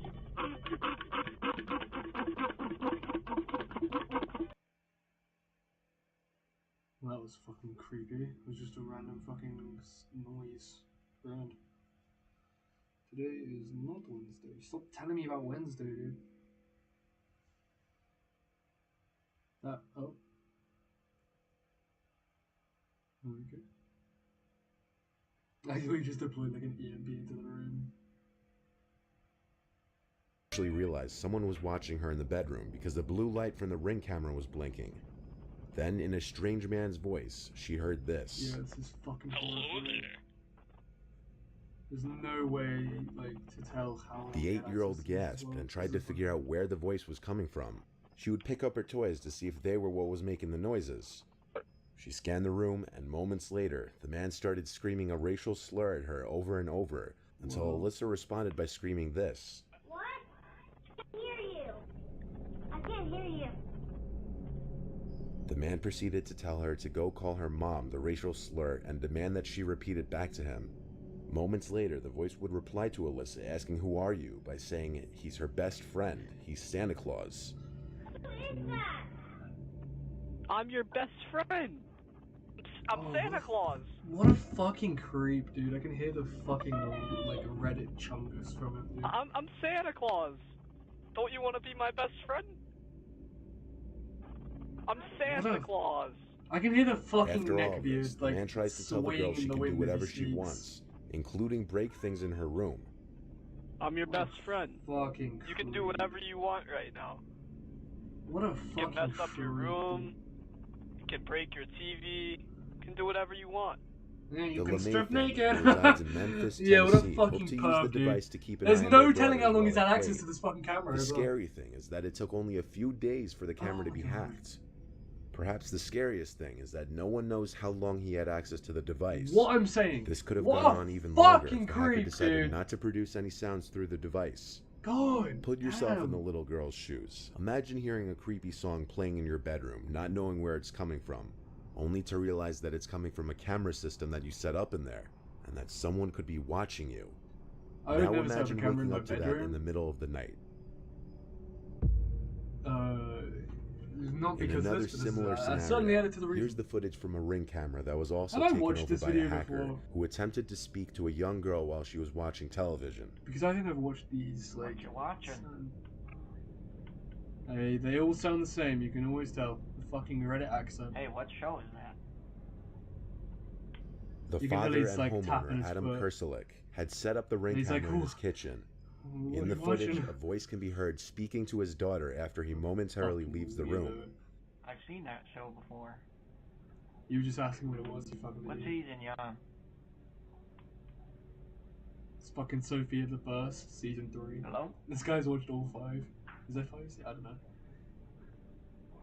When Adam Oh re-enters the room my and opens the God. fridge, the voice says, The "What are you fucking eating?" Elden Ring boss has just walked in. Holy shit, he's Hello?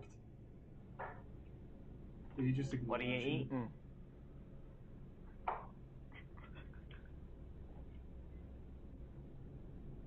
You hungry? Oh yeah, he's gone. The fucking He looks ring around boss, at holy first, shit. rightfully confused as to where the voice could The be coming size from, of that guy's though he eventually arms catches is like on and double the approaches size the of camera my as he asks, penis. "Who is this?" What? Powering I don't see it. What a fucking chud. Either one. Hello. This is Ring. Oh, dude. What a fucking weirdo. Yeah, he could crush neck between those biceps. Fuck, he would. Adam He would disabled the fucking camera rip you shortly to after the video shreds, buddy. ends, and he expressed his disappointment in Amazon's lack of security on their product. He said he was I'm never picturing, like, advised to the set up fucking, two-factor verification when he installed the camera 6 You months know, prior. fucking skinny Because of the Eric's, lack of like, security on the fucking Ring Reddit board. devices, Or he has Discord since board, taken down all his interior cameras. This and the LeMay family's horror stories aren't the only ones of their kind, though, as since I think I heard Penguin 2019... Zero talking about like these Ring doorbells are like reminiscent of when you do that like roulette thing and look at people's like webcam footage, like a Omegle, but it's like a roulette and you like just like spy on people. Over 10 other families in different Yeah, states talk had about that. reported that hackers have spoken to them through the I don't devices. know. It seems familiar though. On November 12th, 2019, the disturbing footage of a woman screaming for help was captured from a Ring doorbell's camera in a small neighborhood of Los Angeles around 11 p.m. The screaming is followed by a white vehicle speeding down the street with the trunk open, from which the screaming is coming from.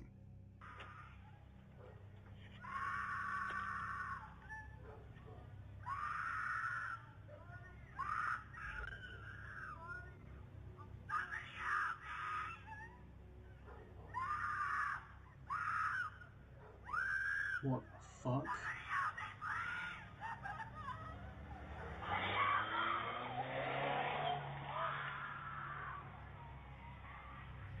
Police were not aware of He the walked out doorbell with a footage fucking until the piece following though, morning. holy shit.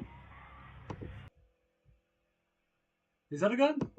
Police were not aware of the doorbell footage until the following morning, but on the night of November 12th, they responded to a report of a possible kidnapping. Police Seems couldn't like find it. any evidence of a Holy kidnapping fuck. at first. However, after the footage came to light, the LAPD reopened their investigation. A witness claims she also heard a man say, "I'm sorry," which you can hear in the video at one point. The sad thing is, this was 2 years ago, and nothing ever surfaced with this. If this Oh was my an God. actual kidnapping, the kidnappee was never found.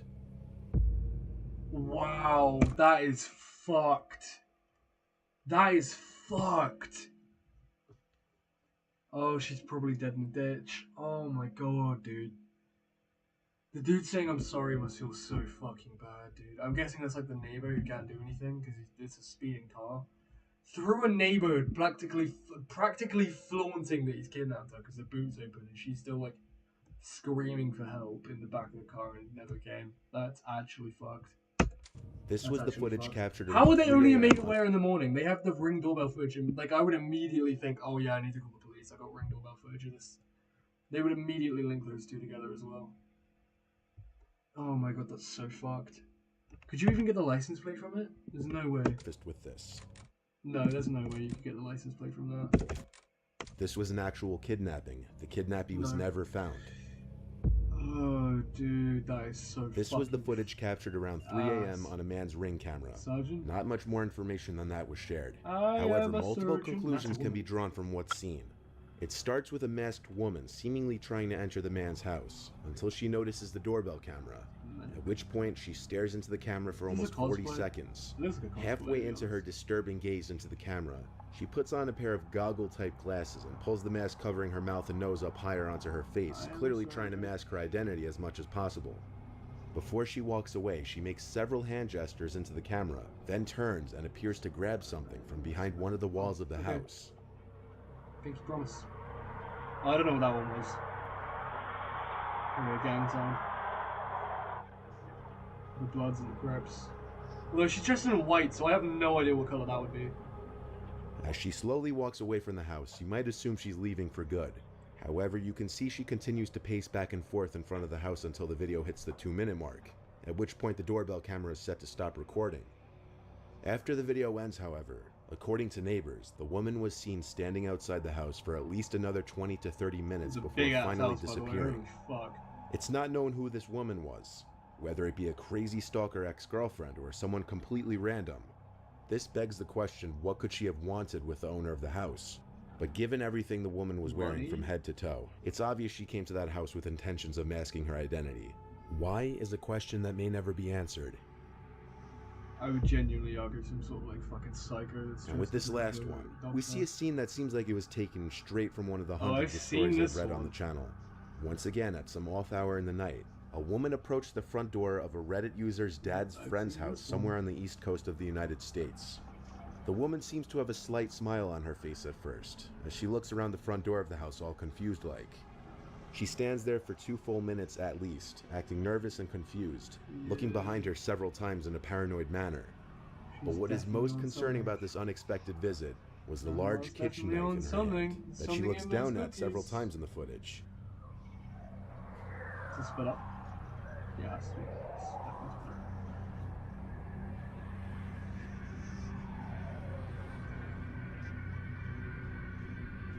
While the generally accepted theory on this was that the woman has some form of dementia, and while this may be a realistic explanation, this cannot be 100% confirmed simply based on the video. While it is unfortunate if she does in fact have dementia or any other sort of illness that caused her to do this, it would still be hard to imagine just how scary this would be for the owner of the house, waking up in the middle of the night to this footage from his doorbell camera. I mean, not as scary because it's an elderly woman, but... Surveillance cameras in general have come a long way in providing security to people's properties. Oh, yeah, but it's just so low quality for no fucking reason. You can barely make out anything, and also they're so easily hacked into. It's bullshit. Oh crap! I see Sonic CD. Reddit is a great place to share all sorts of information, and therefore it's also home to some of the most disturbing stories online. Personally, it's where I end up finding most of the content for my videos. Tonight, I've prepared 4 stories ranging from only slightly disturbing to very disturbing. So sit back, relax, and Serbian enjoy the dancing video. lady.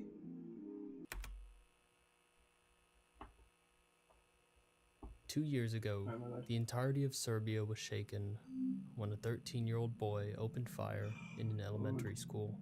9 students and 1 security guard were killed in the incident, while 7 others were injured. The shooter surrendered himself to the police shortly after the shooting occurred. However, 13 years is too young to be held criminally responsible in Serbia. Therefore, the legal charges fell onto his parents.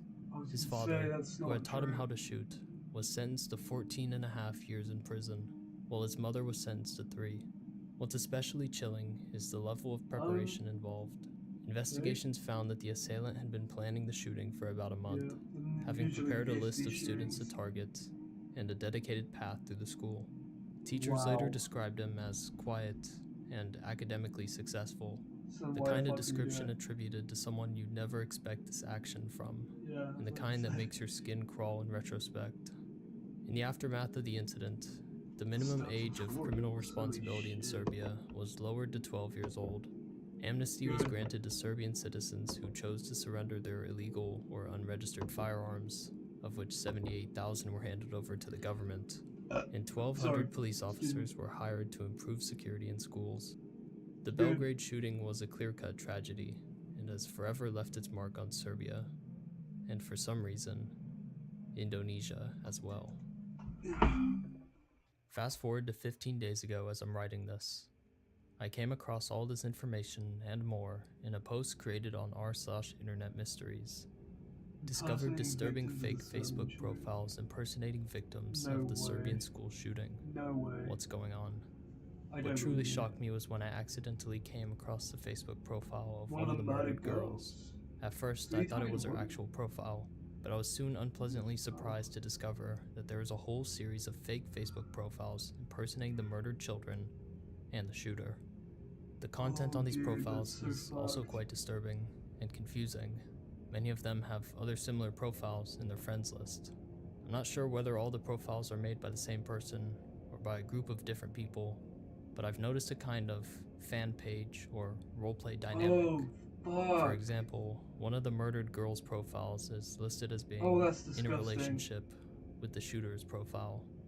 These profiles often post video animations using pictures of the children, and it seems that the person behind the profiles genuinely sympathizes with the victims, but we can all agree that it's done in a very disturbing way. That's so fucking In one story disgusting. post, someone even uploaded a photo of the classroom after the shooting, showing the bodies and the blood on the floor.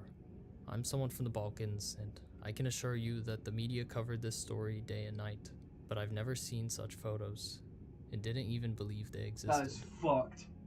After doing a bit of digging on my own, I'm disturbed by what I found. Tens of thousands of active users are a part of Facebook groups romanticizing the perpetrator, role-playing as the victims, and using them as interactions on their posts. Honestly, I'm hesitant to even show faces in these photos, as using their photos for these acts seems flat out That's disrespectful. fucking disgusting. This post reads out, "Who is your idol?" while listing the name of the shooter and those who lost their lives. Here's a post requesting users to comment photos of one of the victims to be rated, to which many users complied.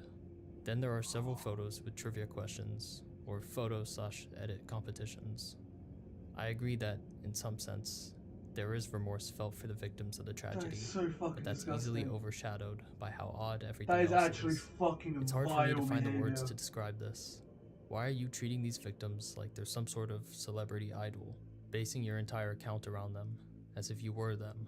Why are you rating pictures of them, creating edits of them, etc.?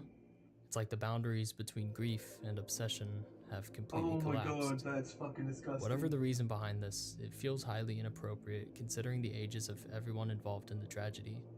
There's no way this is still up. There's no way this. When did this release? When did this release? 8 months ago? Yeah, there's no way this is still up. What was the fucking name? Kester Komnik? Kosta Kekmanovic. Okay, Kester. I think I spelled it right. No, Costa. Shit. Let's do Facebook. There you go, login. There's no way this is still up. There's no way this takes me to that. There's no way. There's no fucking way. September 2025. Holy shit. For Costa lovers. I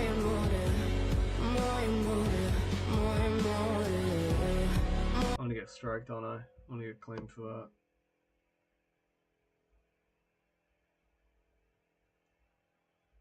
Oh my god. I'm guessing that's one of the victims. Oh no, all just shitty CapCut templates, aren't they? Holy fuck, they got collages of this fucking guy.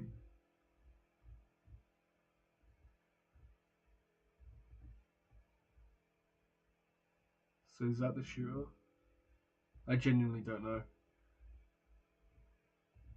Oh my god, this is still up. This is fucking vile. This is actually fucking vile. This is actually just fucking disgusting. There's gotta be a report somewhere, there's no way. What the fuck? Yo, I can't click the 3 dots. Please? Oh my god. There's no fucking way. I've gotta be able to report it, there's no way. This is just fucking vile. Nah. That is actually fucking disgusting. That's actually just fucking disgusting, oh my god.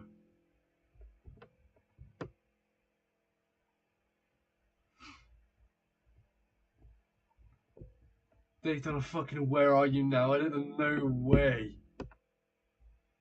Oh my god, that's so fucking disgusting.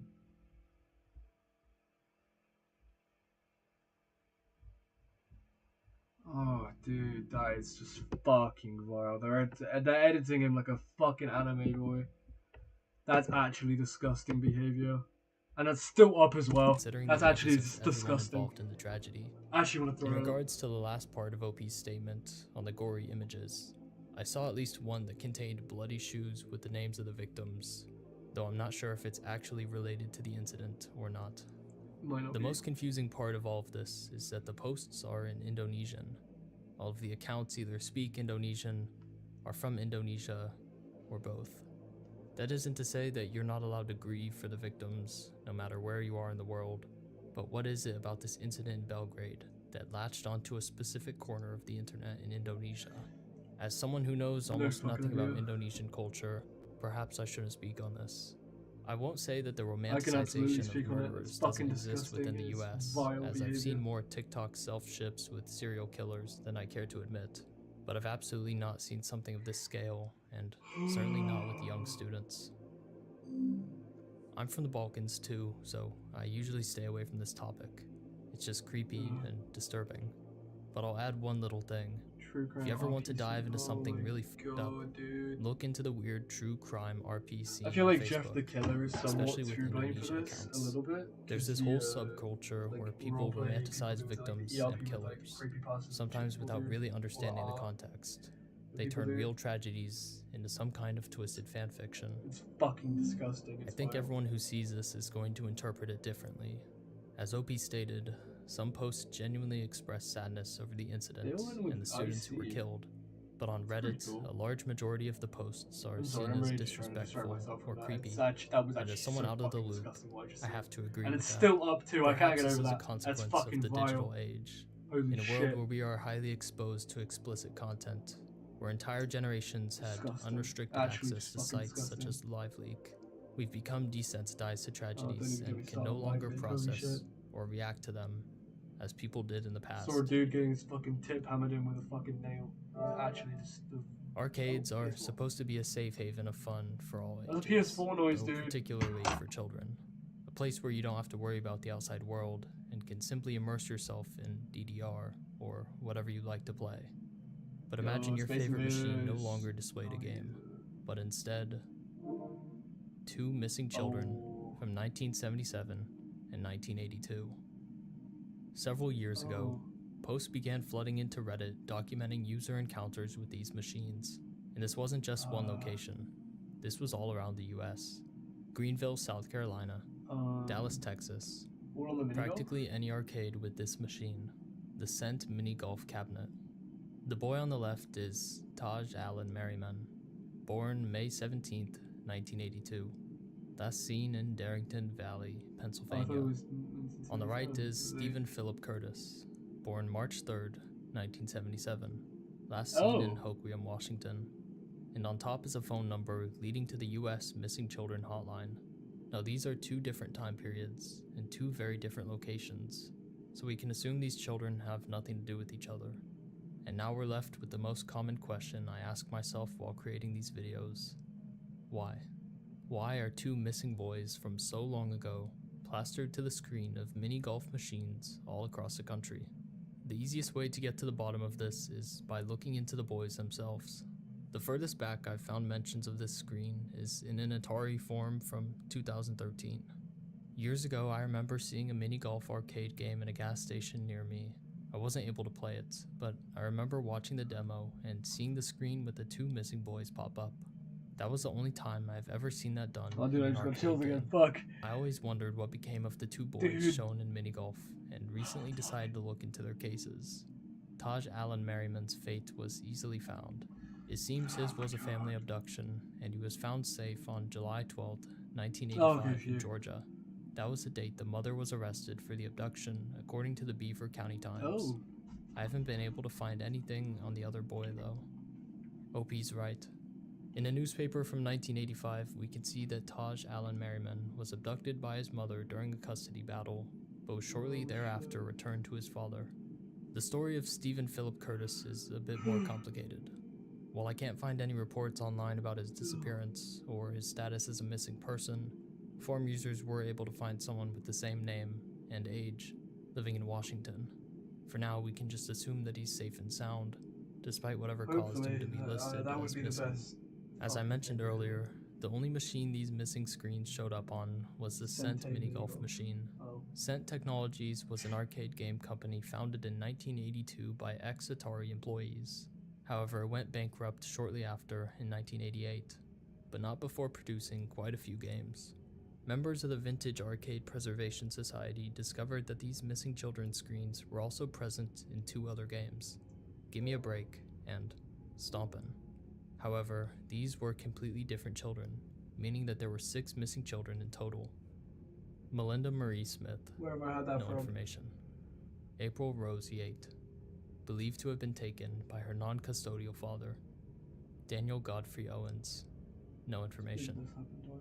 Charles Brandon Morris, seems to reside in Tennessee as a doctor, though this could just be someone with the same name in the same state. No information about him being missing.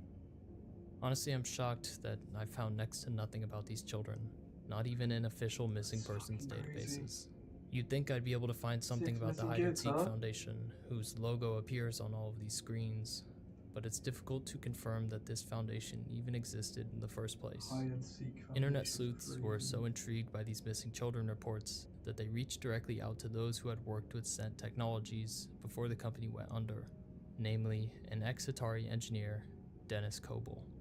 In an interview between Dennis and a Scott Stilfen, Dennis answers, to the best of his knowledge, the story behind these children and why their pictures appeared in his arcade machines. What do you say? Do you recall anything about the digitized photos of missing kids in certain Scent arcade games, and how Scent came to include them? Yes, I have some memories of those days, but after 30 years I won't be able to guarantee the veracity of those memories. I have a slightly different recollection of those FBI photos than do the other people you've asked. Near the end of the mini golf game's creation, I recall someone suggesting that we implement the missing children feature. Although the game was finished at the time, I recall adding the switch-controlled feature to a revision of the ROM. The code was very simple, and it consisted of a timer, a check for whether the feature was enabled via the onboard option switches, and the display of a static screen showing the children. The option switch could be enabled or disabled, which is why sometimes you see the feature and sometimes you don't, depending on how tech-savvy the operator was and whether or not they wished to enable the feature or not. Do you agree that this was most likely something that the FBI approached Scent with? I really don't know who initiated the Missing Kids project, but it seems likely the FBI did request it. You have to remember though that Scent was a very small company, and I would be a little surprised if the FBI knew of us directly. Really couldn't say. Do you recall how the digitized photos were implemented? Did you or someone at Scent digitize the photos? All I know is that we were given a completed screen, just like the final product you've seen. So there you have it. Someone, most likely the FBI, provided these images to Scent to implement into their games.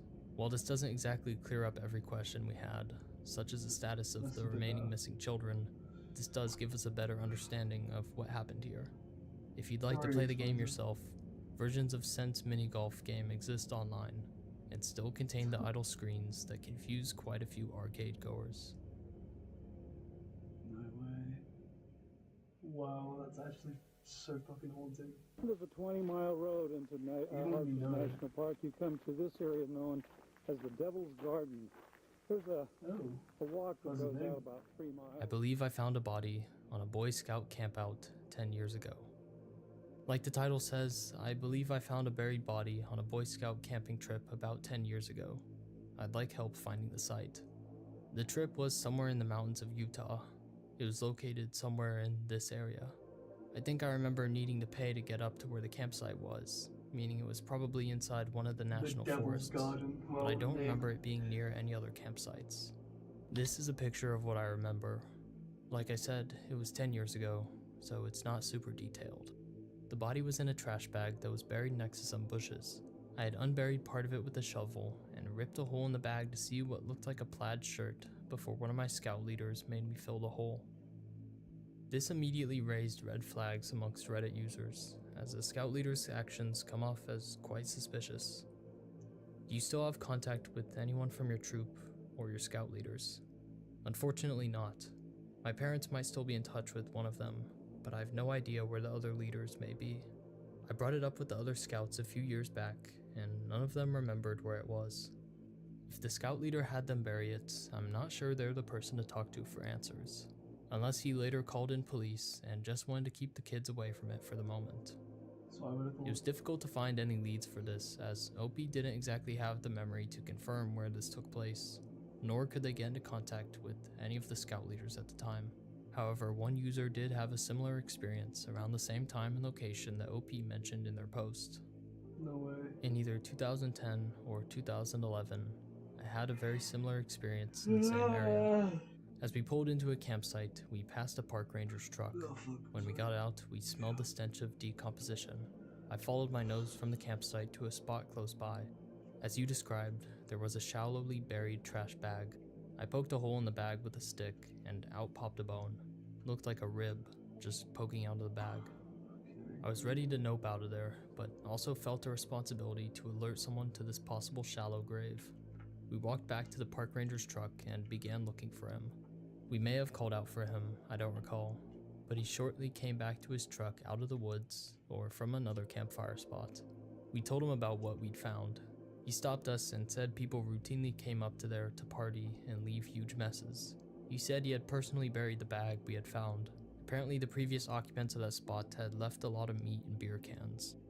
Why a forest ranger would bury it instead of carrying it out, I have no idea. The thought occurred to both my wife and I that maybe this dude was a murderer and was trying to cover up his kill. He did end up putting some pressure on us to leave, saying this spot got pretty loud on the weekends. He said we wouldn't be able to sleep if we camped there, and suggested we go down the hill to the paid campground we had passed. There was an eerie sense that he really wanted us to leave, but I know that's subjective and colored by my adrenaline at having found what I thought could be remains. I'm pretty sure this is the campground down the hill we ended up staying at. The commenter links a location that does fall within OP's original map, though that doesn't confirm that these two events were related, nor that either of them were actually malicious. A name thrown around by a few commenters, including the user whose story I just read out, was Susan Powell. In the last few days of 2009, a year or so before OP allegedly found the trash bag body, an entire family was reported missing in West Valley City, Utah, just outside of OP's map. Susan and Joshua Powell and their 2 sons were only missing for about a day when Joshua and the 2 boys returned home without Susan. Joshua was immediately taken into questioning as a person of interest in the disappearance of Susan Powell. However, he stated that he took the 2 boys out camping and left Susan asleep at home. Despite the fact that it was blizzarding outside, the eldest son confirmed that the camping trip did happen. However, he stated that his mother came along with them. Upon searching the Powell residence, Susan's blood was found, along with a handwritten letter from Susan expressing fear for her life. In 2012, police released documents regarding Joshua's activities leading up to the disappearance of his wife, liquidating her retirement accounts, canceling her regularly scheduled chiropractic sessions, and discussing with coworkers how to hide a body in an abandoned mine shaft in western Utah. Due to the pressure from law enforcement, Joshua packed his bags and took his 2 sons to permanently live with him in Washington. Fast forward 2 years, and Joshua ends up killing himself and his 2 sons after spreading gasoline throughout their house and igniting it. To this day, Susan Powell's body hasn't been found, despite numerous attempts, and it's widely believed that Joshua was the one who killed her. The reason I, and a few Redditors, mention this case is because it takes place relatively around the same area at the same time. It was only after I began writing this that I noticed Joshua's line about being on a camping trip during the time of Susan's disappearance, lining up with the campsite locations mentioned by prior users. So did these 2 Redditors happen upon Susan Powell's body? There's really no way for us to know, though I will mention one last detail. From 1913 to 2019, the Church of Jesus Christ of Latter-day Saints was heavily involved with the Boy Scouts of America. OP even goes on to confirm that his Boy Scout troop was associated with the Latter-day Saints. So therefore, it's possible that the suspicious troop leader who stopped OP from uncovering the body was also a member of the Latter-day Saints. Coincidentally enough, both Joshua and Susan Powell were, at some times in their life, members of this very church.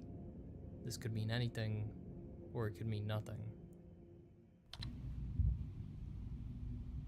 This isn't the first time that I've covered someone hearing strange noises in their home, and it probably won't be the last.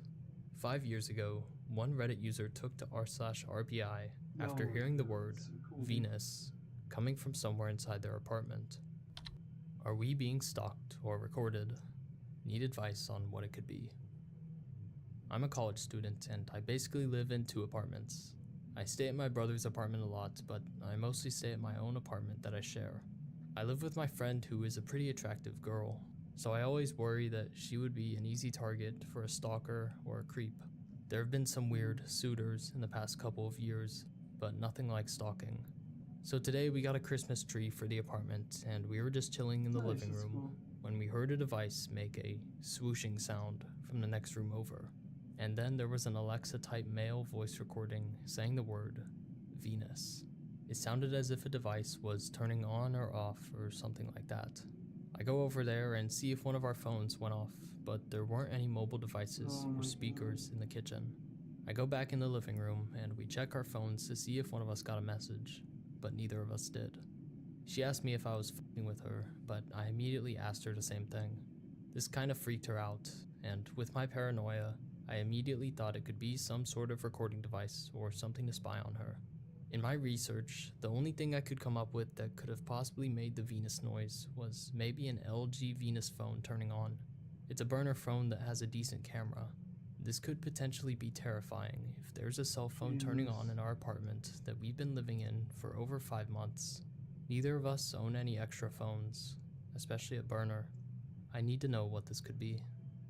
OP goes on to mention that he's heard additional noises from the upstairs neighbors, such as vibrating, and a sound equivalent to someone dropping a bowling ball on the floor. The latter incident happened at night, when none of the upstairs lights were turned on. So what could this be? Looking into the Venus LG phone, in a video from 17 years ago, this specific model seems to perfectly recreate what OP heard.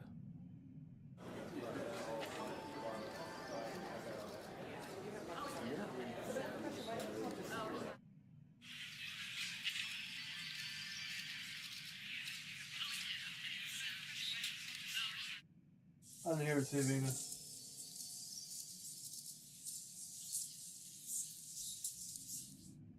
I know it's difficult to hear with all the people talking, but after listening countless times, I swear I hear it say Venus. Entertaining the idea that this is the device in question, using a phone this old seems less than optimal for spying on someone, but not impossible, as it does have a camera. Other theories include OP being too paranoid, or one of them having a mobile app regarding astronomy or astrology, though it would be strange for your phone to randomly announce Venus with no other context. Almost a month later, OP posts an update. For the past month or so, everything seemed to be fine, nothing out of the ordinary, and eventually we even forgot about the whole thing in general. Then we started hearing a weird noise outside that sounded like an intermittent buzzing or hum toward the back of the house where the bathroom window is located. Houses make weird noises all the time, so I told my friend not to worry about it because there's nothing in that little alleyway on the side of the house besides an air conditioning unit. A couple days later, I went around the house to check it out. When I turned the corner, I saw a metal bench that wasn't there a couple weeks ago. A bench is no big deal, especially when you're renting a house. The owner is going to store some shit without you knowing. The thing that weirded me out was that it was intentionally put right under our bathroom window. I took a pic of it because something about it rubbed me the wrong way. When a grown-ass man like me stands on it, you're at the perfect height to try to sneak a peek through the little cracks in the bathroom window's old curtains. When I could see through the cracks, I felt a knot in my stomach. I immediately sent a pic to our landlord, and they said they don't own that bench, so it must have been left over from the previous tenants. I knew this wasn't the case, because the bench wasn't there in December when I did a whole sweep of the house. That same night, I moved the bench away from the window and flipped it upside down just to see what would happen. Sure enough, a week later, and the bench is in its original place I found it, under the bathroom window, right side up. As of a couple days ago, we set up cameras on the exterior of the house. They covered the door, the whole front porch, and the driveway on the side of the house. Now it's just another game of wait and see. I really hope that this is just a weird coincidence, because this is just fucking strange. If there's actually a peeping Tom or a stalker, or hopefully not something worse, then I'm grabbing my gun and going after this person myself. After that, OP pretty much stopped posting. He did mention that he lived in New Orleans, so I tried to find any incidents reported around that time that OP went offline, but I found nothing. Whenever someone stops posting in the middle of a mystery like this, you have to take into account all possibilities. 1. Something bad happened to OP. 2. This is just a fake mystery cut off for dramatic effect. 3. Nothing happened, and OP didn't feel like updating. Assuming this is real, which isn't too far-fetched, it seems that someone was using a Venus LG phone to record OP and their roommate from outside their bathroom window. Just a reminder to always be aware of your surroundings, especially when you figure that something might be wrong. So there was shooting the... Oh yeah, there was 4. I lost count. Fuck, man. That was fucking eerie. I really like this YouTuber. He was really cool. I'll subscribe to him. I'll be passing this though. That was a good fucking video. That was a good video. Holy shit.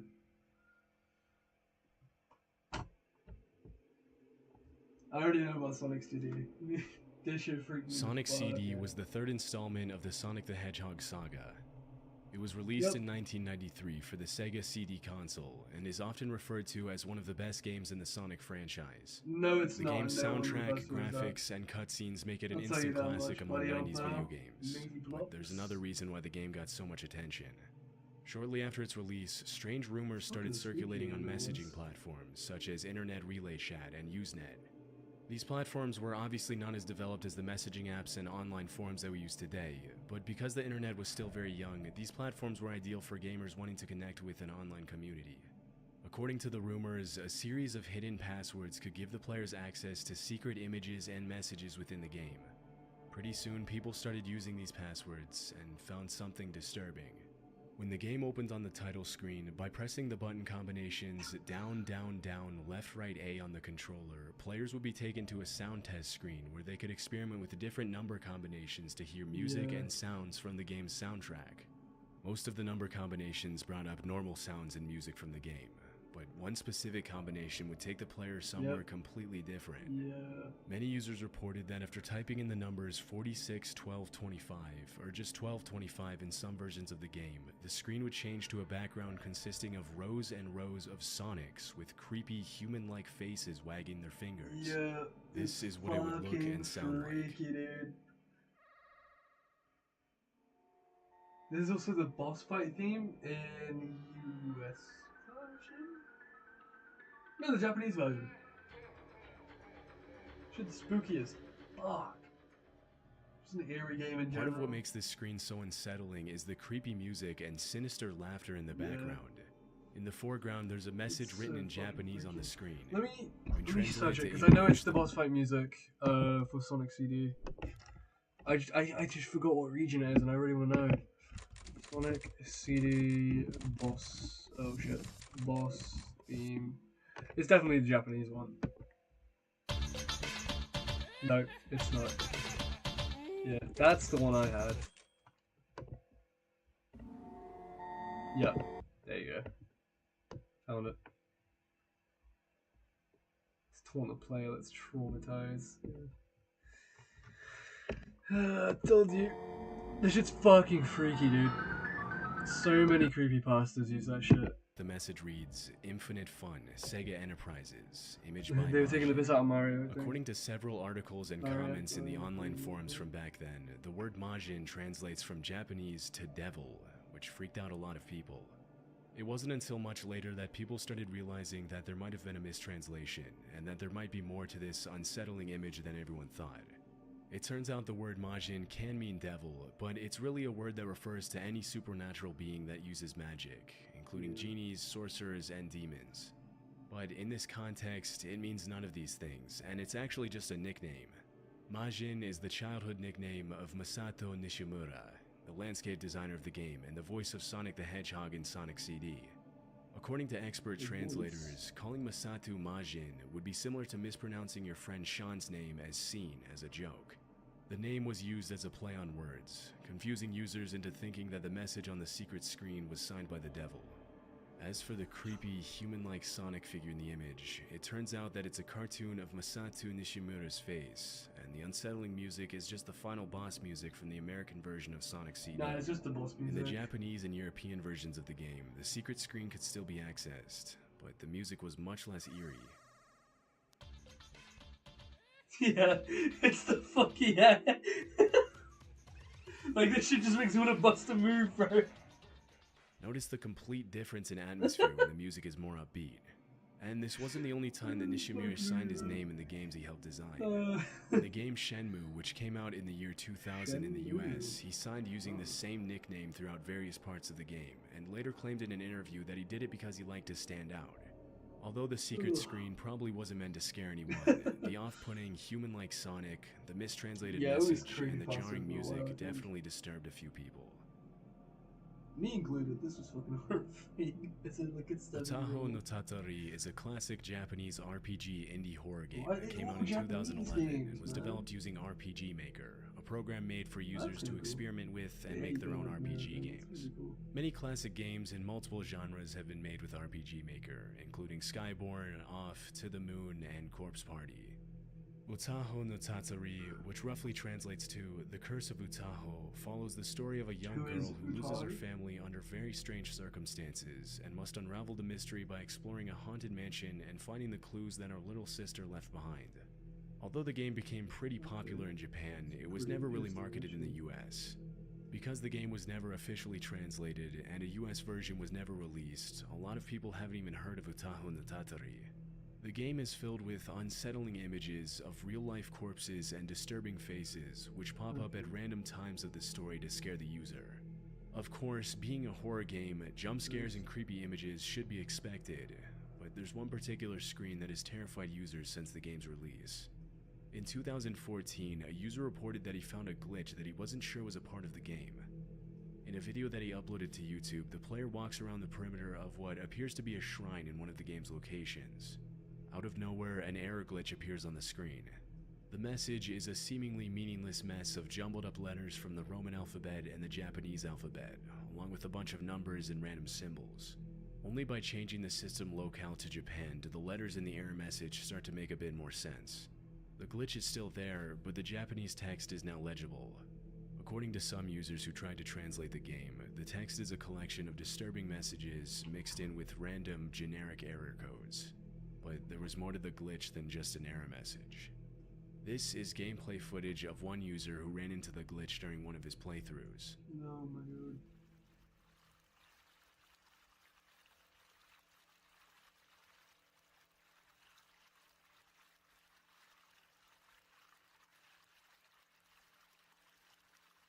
Oh, that's eerie as fuck.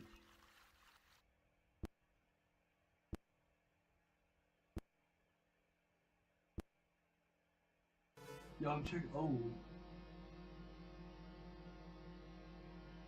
Thank you for the fucking warning, Jesus Christ.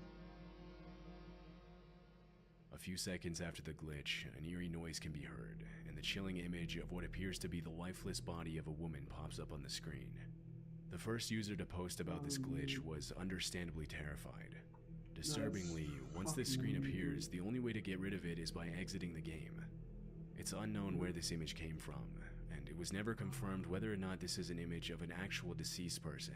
The image can't be found anywhere else in the game, and because it appears randomly after an error message, most users thought that the glitch wasn't designed as a part of the game.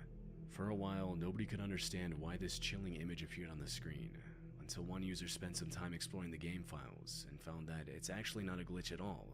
According to Borzoi Appreciator, if you walk through the 3 gates on the side of the shrine, an event will trigger after a few seconds that calls a fake crash message and then pulls up that image. It's a hard-coded feature, and that image is supposed to shut down with the game after 10,000 seconds. In the game files, the image is titled Yaboi, which roughly translates from Japanese to dangerous. Yaboi is an expression of awe or admiration, similar to the words wild or insane in English, meaning it could be used both positively or negatively. In this case, it's unknown whether the name of the image holds any significance. Since it was discovered, many players have referred to this crash screen as one of the most terrifying jump scares in RPG history. Yeah, I don't know what else would compete with it, to be honest. RPGs Little don't Big normally have Planet jump is an scares. extremely popular puzzle platform What the video game fuck? series that features Dead body in the gates a Little Big Planet. 10 million user-generated levels, 3 main console games, 2 handheld games, and 4 spin-offs. With It's a big not a good emphasis on franchise, it user-generated sucks. content, Little Big Planet was created under Sony's concept of play, create, share, and the games are all about guiding Sackboy and his friends on their adventures as they explore millions of user-generated worlds. Because the games are made for kids and are played by millions of children around the world, you wouldn't expect to find anything disturbing or creepy in Little Big Planet that could potentially upset a young audience. But the games actually feature a surprising amount of Easter eggs that have intrigued gonna be players like for the decades, Fortnite block some of thing? which are definitely a little eerie. Wait, do In you reckon that would be on the 2019, list? a 2008 PlayStation 3 development kit featuring an early prototype build of Little Big Planet 1 was publicly made available online. Less than 1 year later, a group of Discord users reported that hidden within the developer profiles located in the developer kit, they found this cutout of a bloody man with its arms sticking out and the bones of his hands visible. With the oddly shaped eyes, the disfigured face, and the splashes of blood all over the body, the image itself is pretty disturbing. What's even stranger is that to this day, nobody knows what this image was even doing inside the development build for Little Big Planet. Due to the graphic and unsettling nature of the cutout, it's unlikely that the bloody man would have made it to the final version of the game. Unless, of course, it was meant to be used as a first draft, or as an idea for a more child-friendly object or secondary character in the game, but the easily visible bloodstains make this an unlikely theory. Regardless of its purpose, it's unlikely that anybody will ever find out why or even how this image of a deformed, bloody man made it into the development kit for a kid's game. The files that reference the bloody man have been completely erased, adding to the mystery of this disturbing, unused object. Race with Ryan is a kids multiplayer racing game based on the massively popular YouTube channel Ryan's World, which has over 35 million subscribers. The videos feature 11-year-old Ryan Kaji, his mother, father, and twin sisters. Formerly Ryan's Toys Reviews, Ryan's World is a mashup of unboxing and personal vlog videos that has gained over 55 billion total views. In 2018, Ryan was listed as the highest paid YouTuber in the world, thanks to his revenues from YouTube, the family's licensed merchandise, and Ryan's TV shows. In 2019, Race with Ryan was released as the first official licensed game from the Ryan's World empire, and was well received by the channel's fans. Race with Ryan was marketed as a fun, innocent multiplayer game for a very young audience, which makes sense considering the YouTube channel is geared towards children from ages 2 to 6. But one user found something incredibly disturbing hidden in the game's files. Oh, for fuck's sake. In 2019, a Twitter user by the name of Tiniest Turtles posted this image, reporting that he had found the texture while digging around in the files of Race with Ryan out of curiosity. The image shows a cartoon face crying bloody tears with its eyes and mouth sewn shut. The image itself isn't the scariest thing on the internet by any means, but what makes it unsettling is the fact that the face in the image is the face of Ryan's character in the game, which of course is based on the real 11-year-old Ryan Kaji. Because the developers refused to comment on the image, the disturbing texture caused a lot of speculation in online communities, and pretty soon people started coming up with theories and possible explanations for the chilling image. As far as anyone can tell, the image can't be found or triggered in the game itself. The bloody texture was just hidden in the game files along with other less disturbing textures that would have been used to modify Ryan's face and reaction based on certain events during a race in the game. Some users have commented that the textures were created by a burned-out, annoyed developer as a way of blowing off steam and managing the stress of developing a video game from scratch, or that the texture was just a placeholder made to experiment with the animation of Ryan's face taking damage during a race. Other people have speculated that the developers made the texture for fun after they had finished developing all the other textures they would need. Because the image was relatively easy to find in the game files, it's possible that the artist put it there on purpose as a marketing gag. It was never likely that the Race with Ryan would match the popularity and fame of classic karting games like Mario Kart, and the developers may have included the unsettling texture as a way to bring more attention to the game. But this theory is shaky, again considering that this is a kid's game, and therefore the main audience they'd want to market to would be very young children. Because of how graphic the image is, other users suspect that there is actually something much more sinister going on. According to one popular conspiracy theory, the bloody texture is Ryan's call for help to the world. Because the stitched face looks like a doll's face, people have speculated that Ryan asked the developer to put the image in the files to represent how he's being used like a doll to make his parents money. Of course, this theory is very far-fetched, but even if it's not true, the texture is still incredibly creepy and seems completely out of place in a game that was intended for very young children.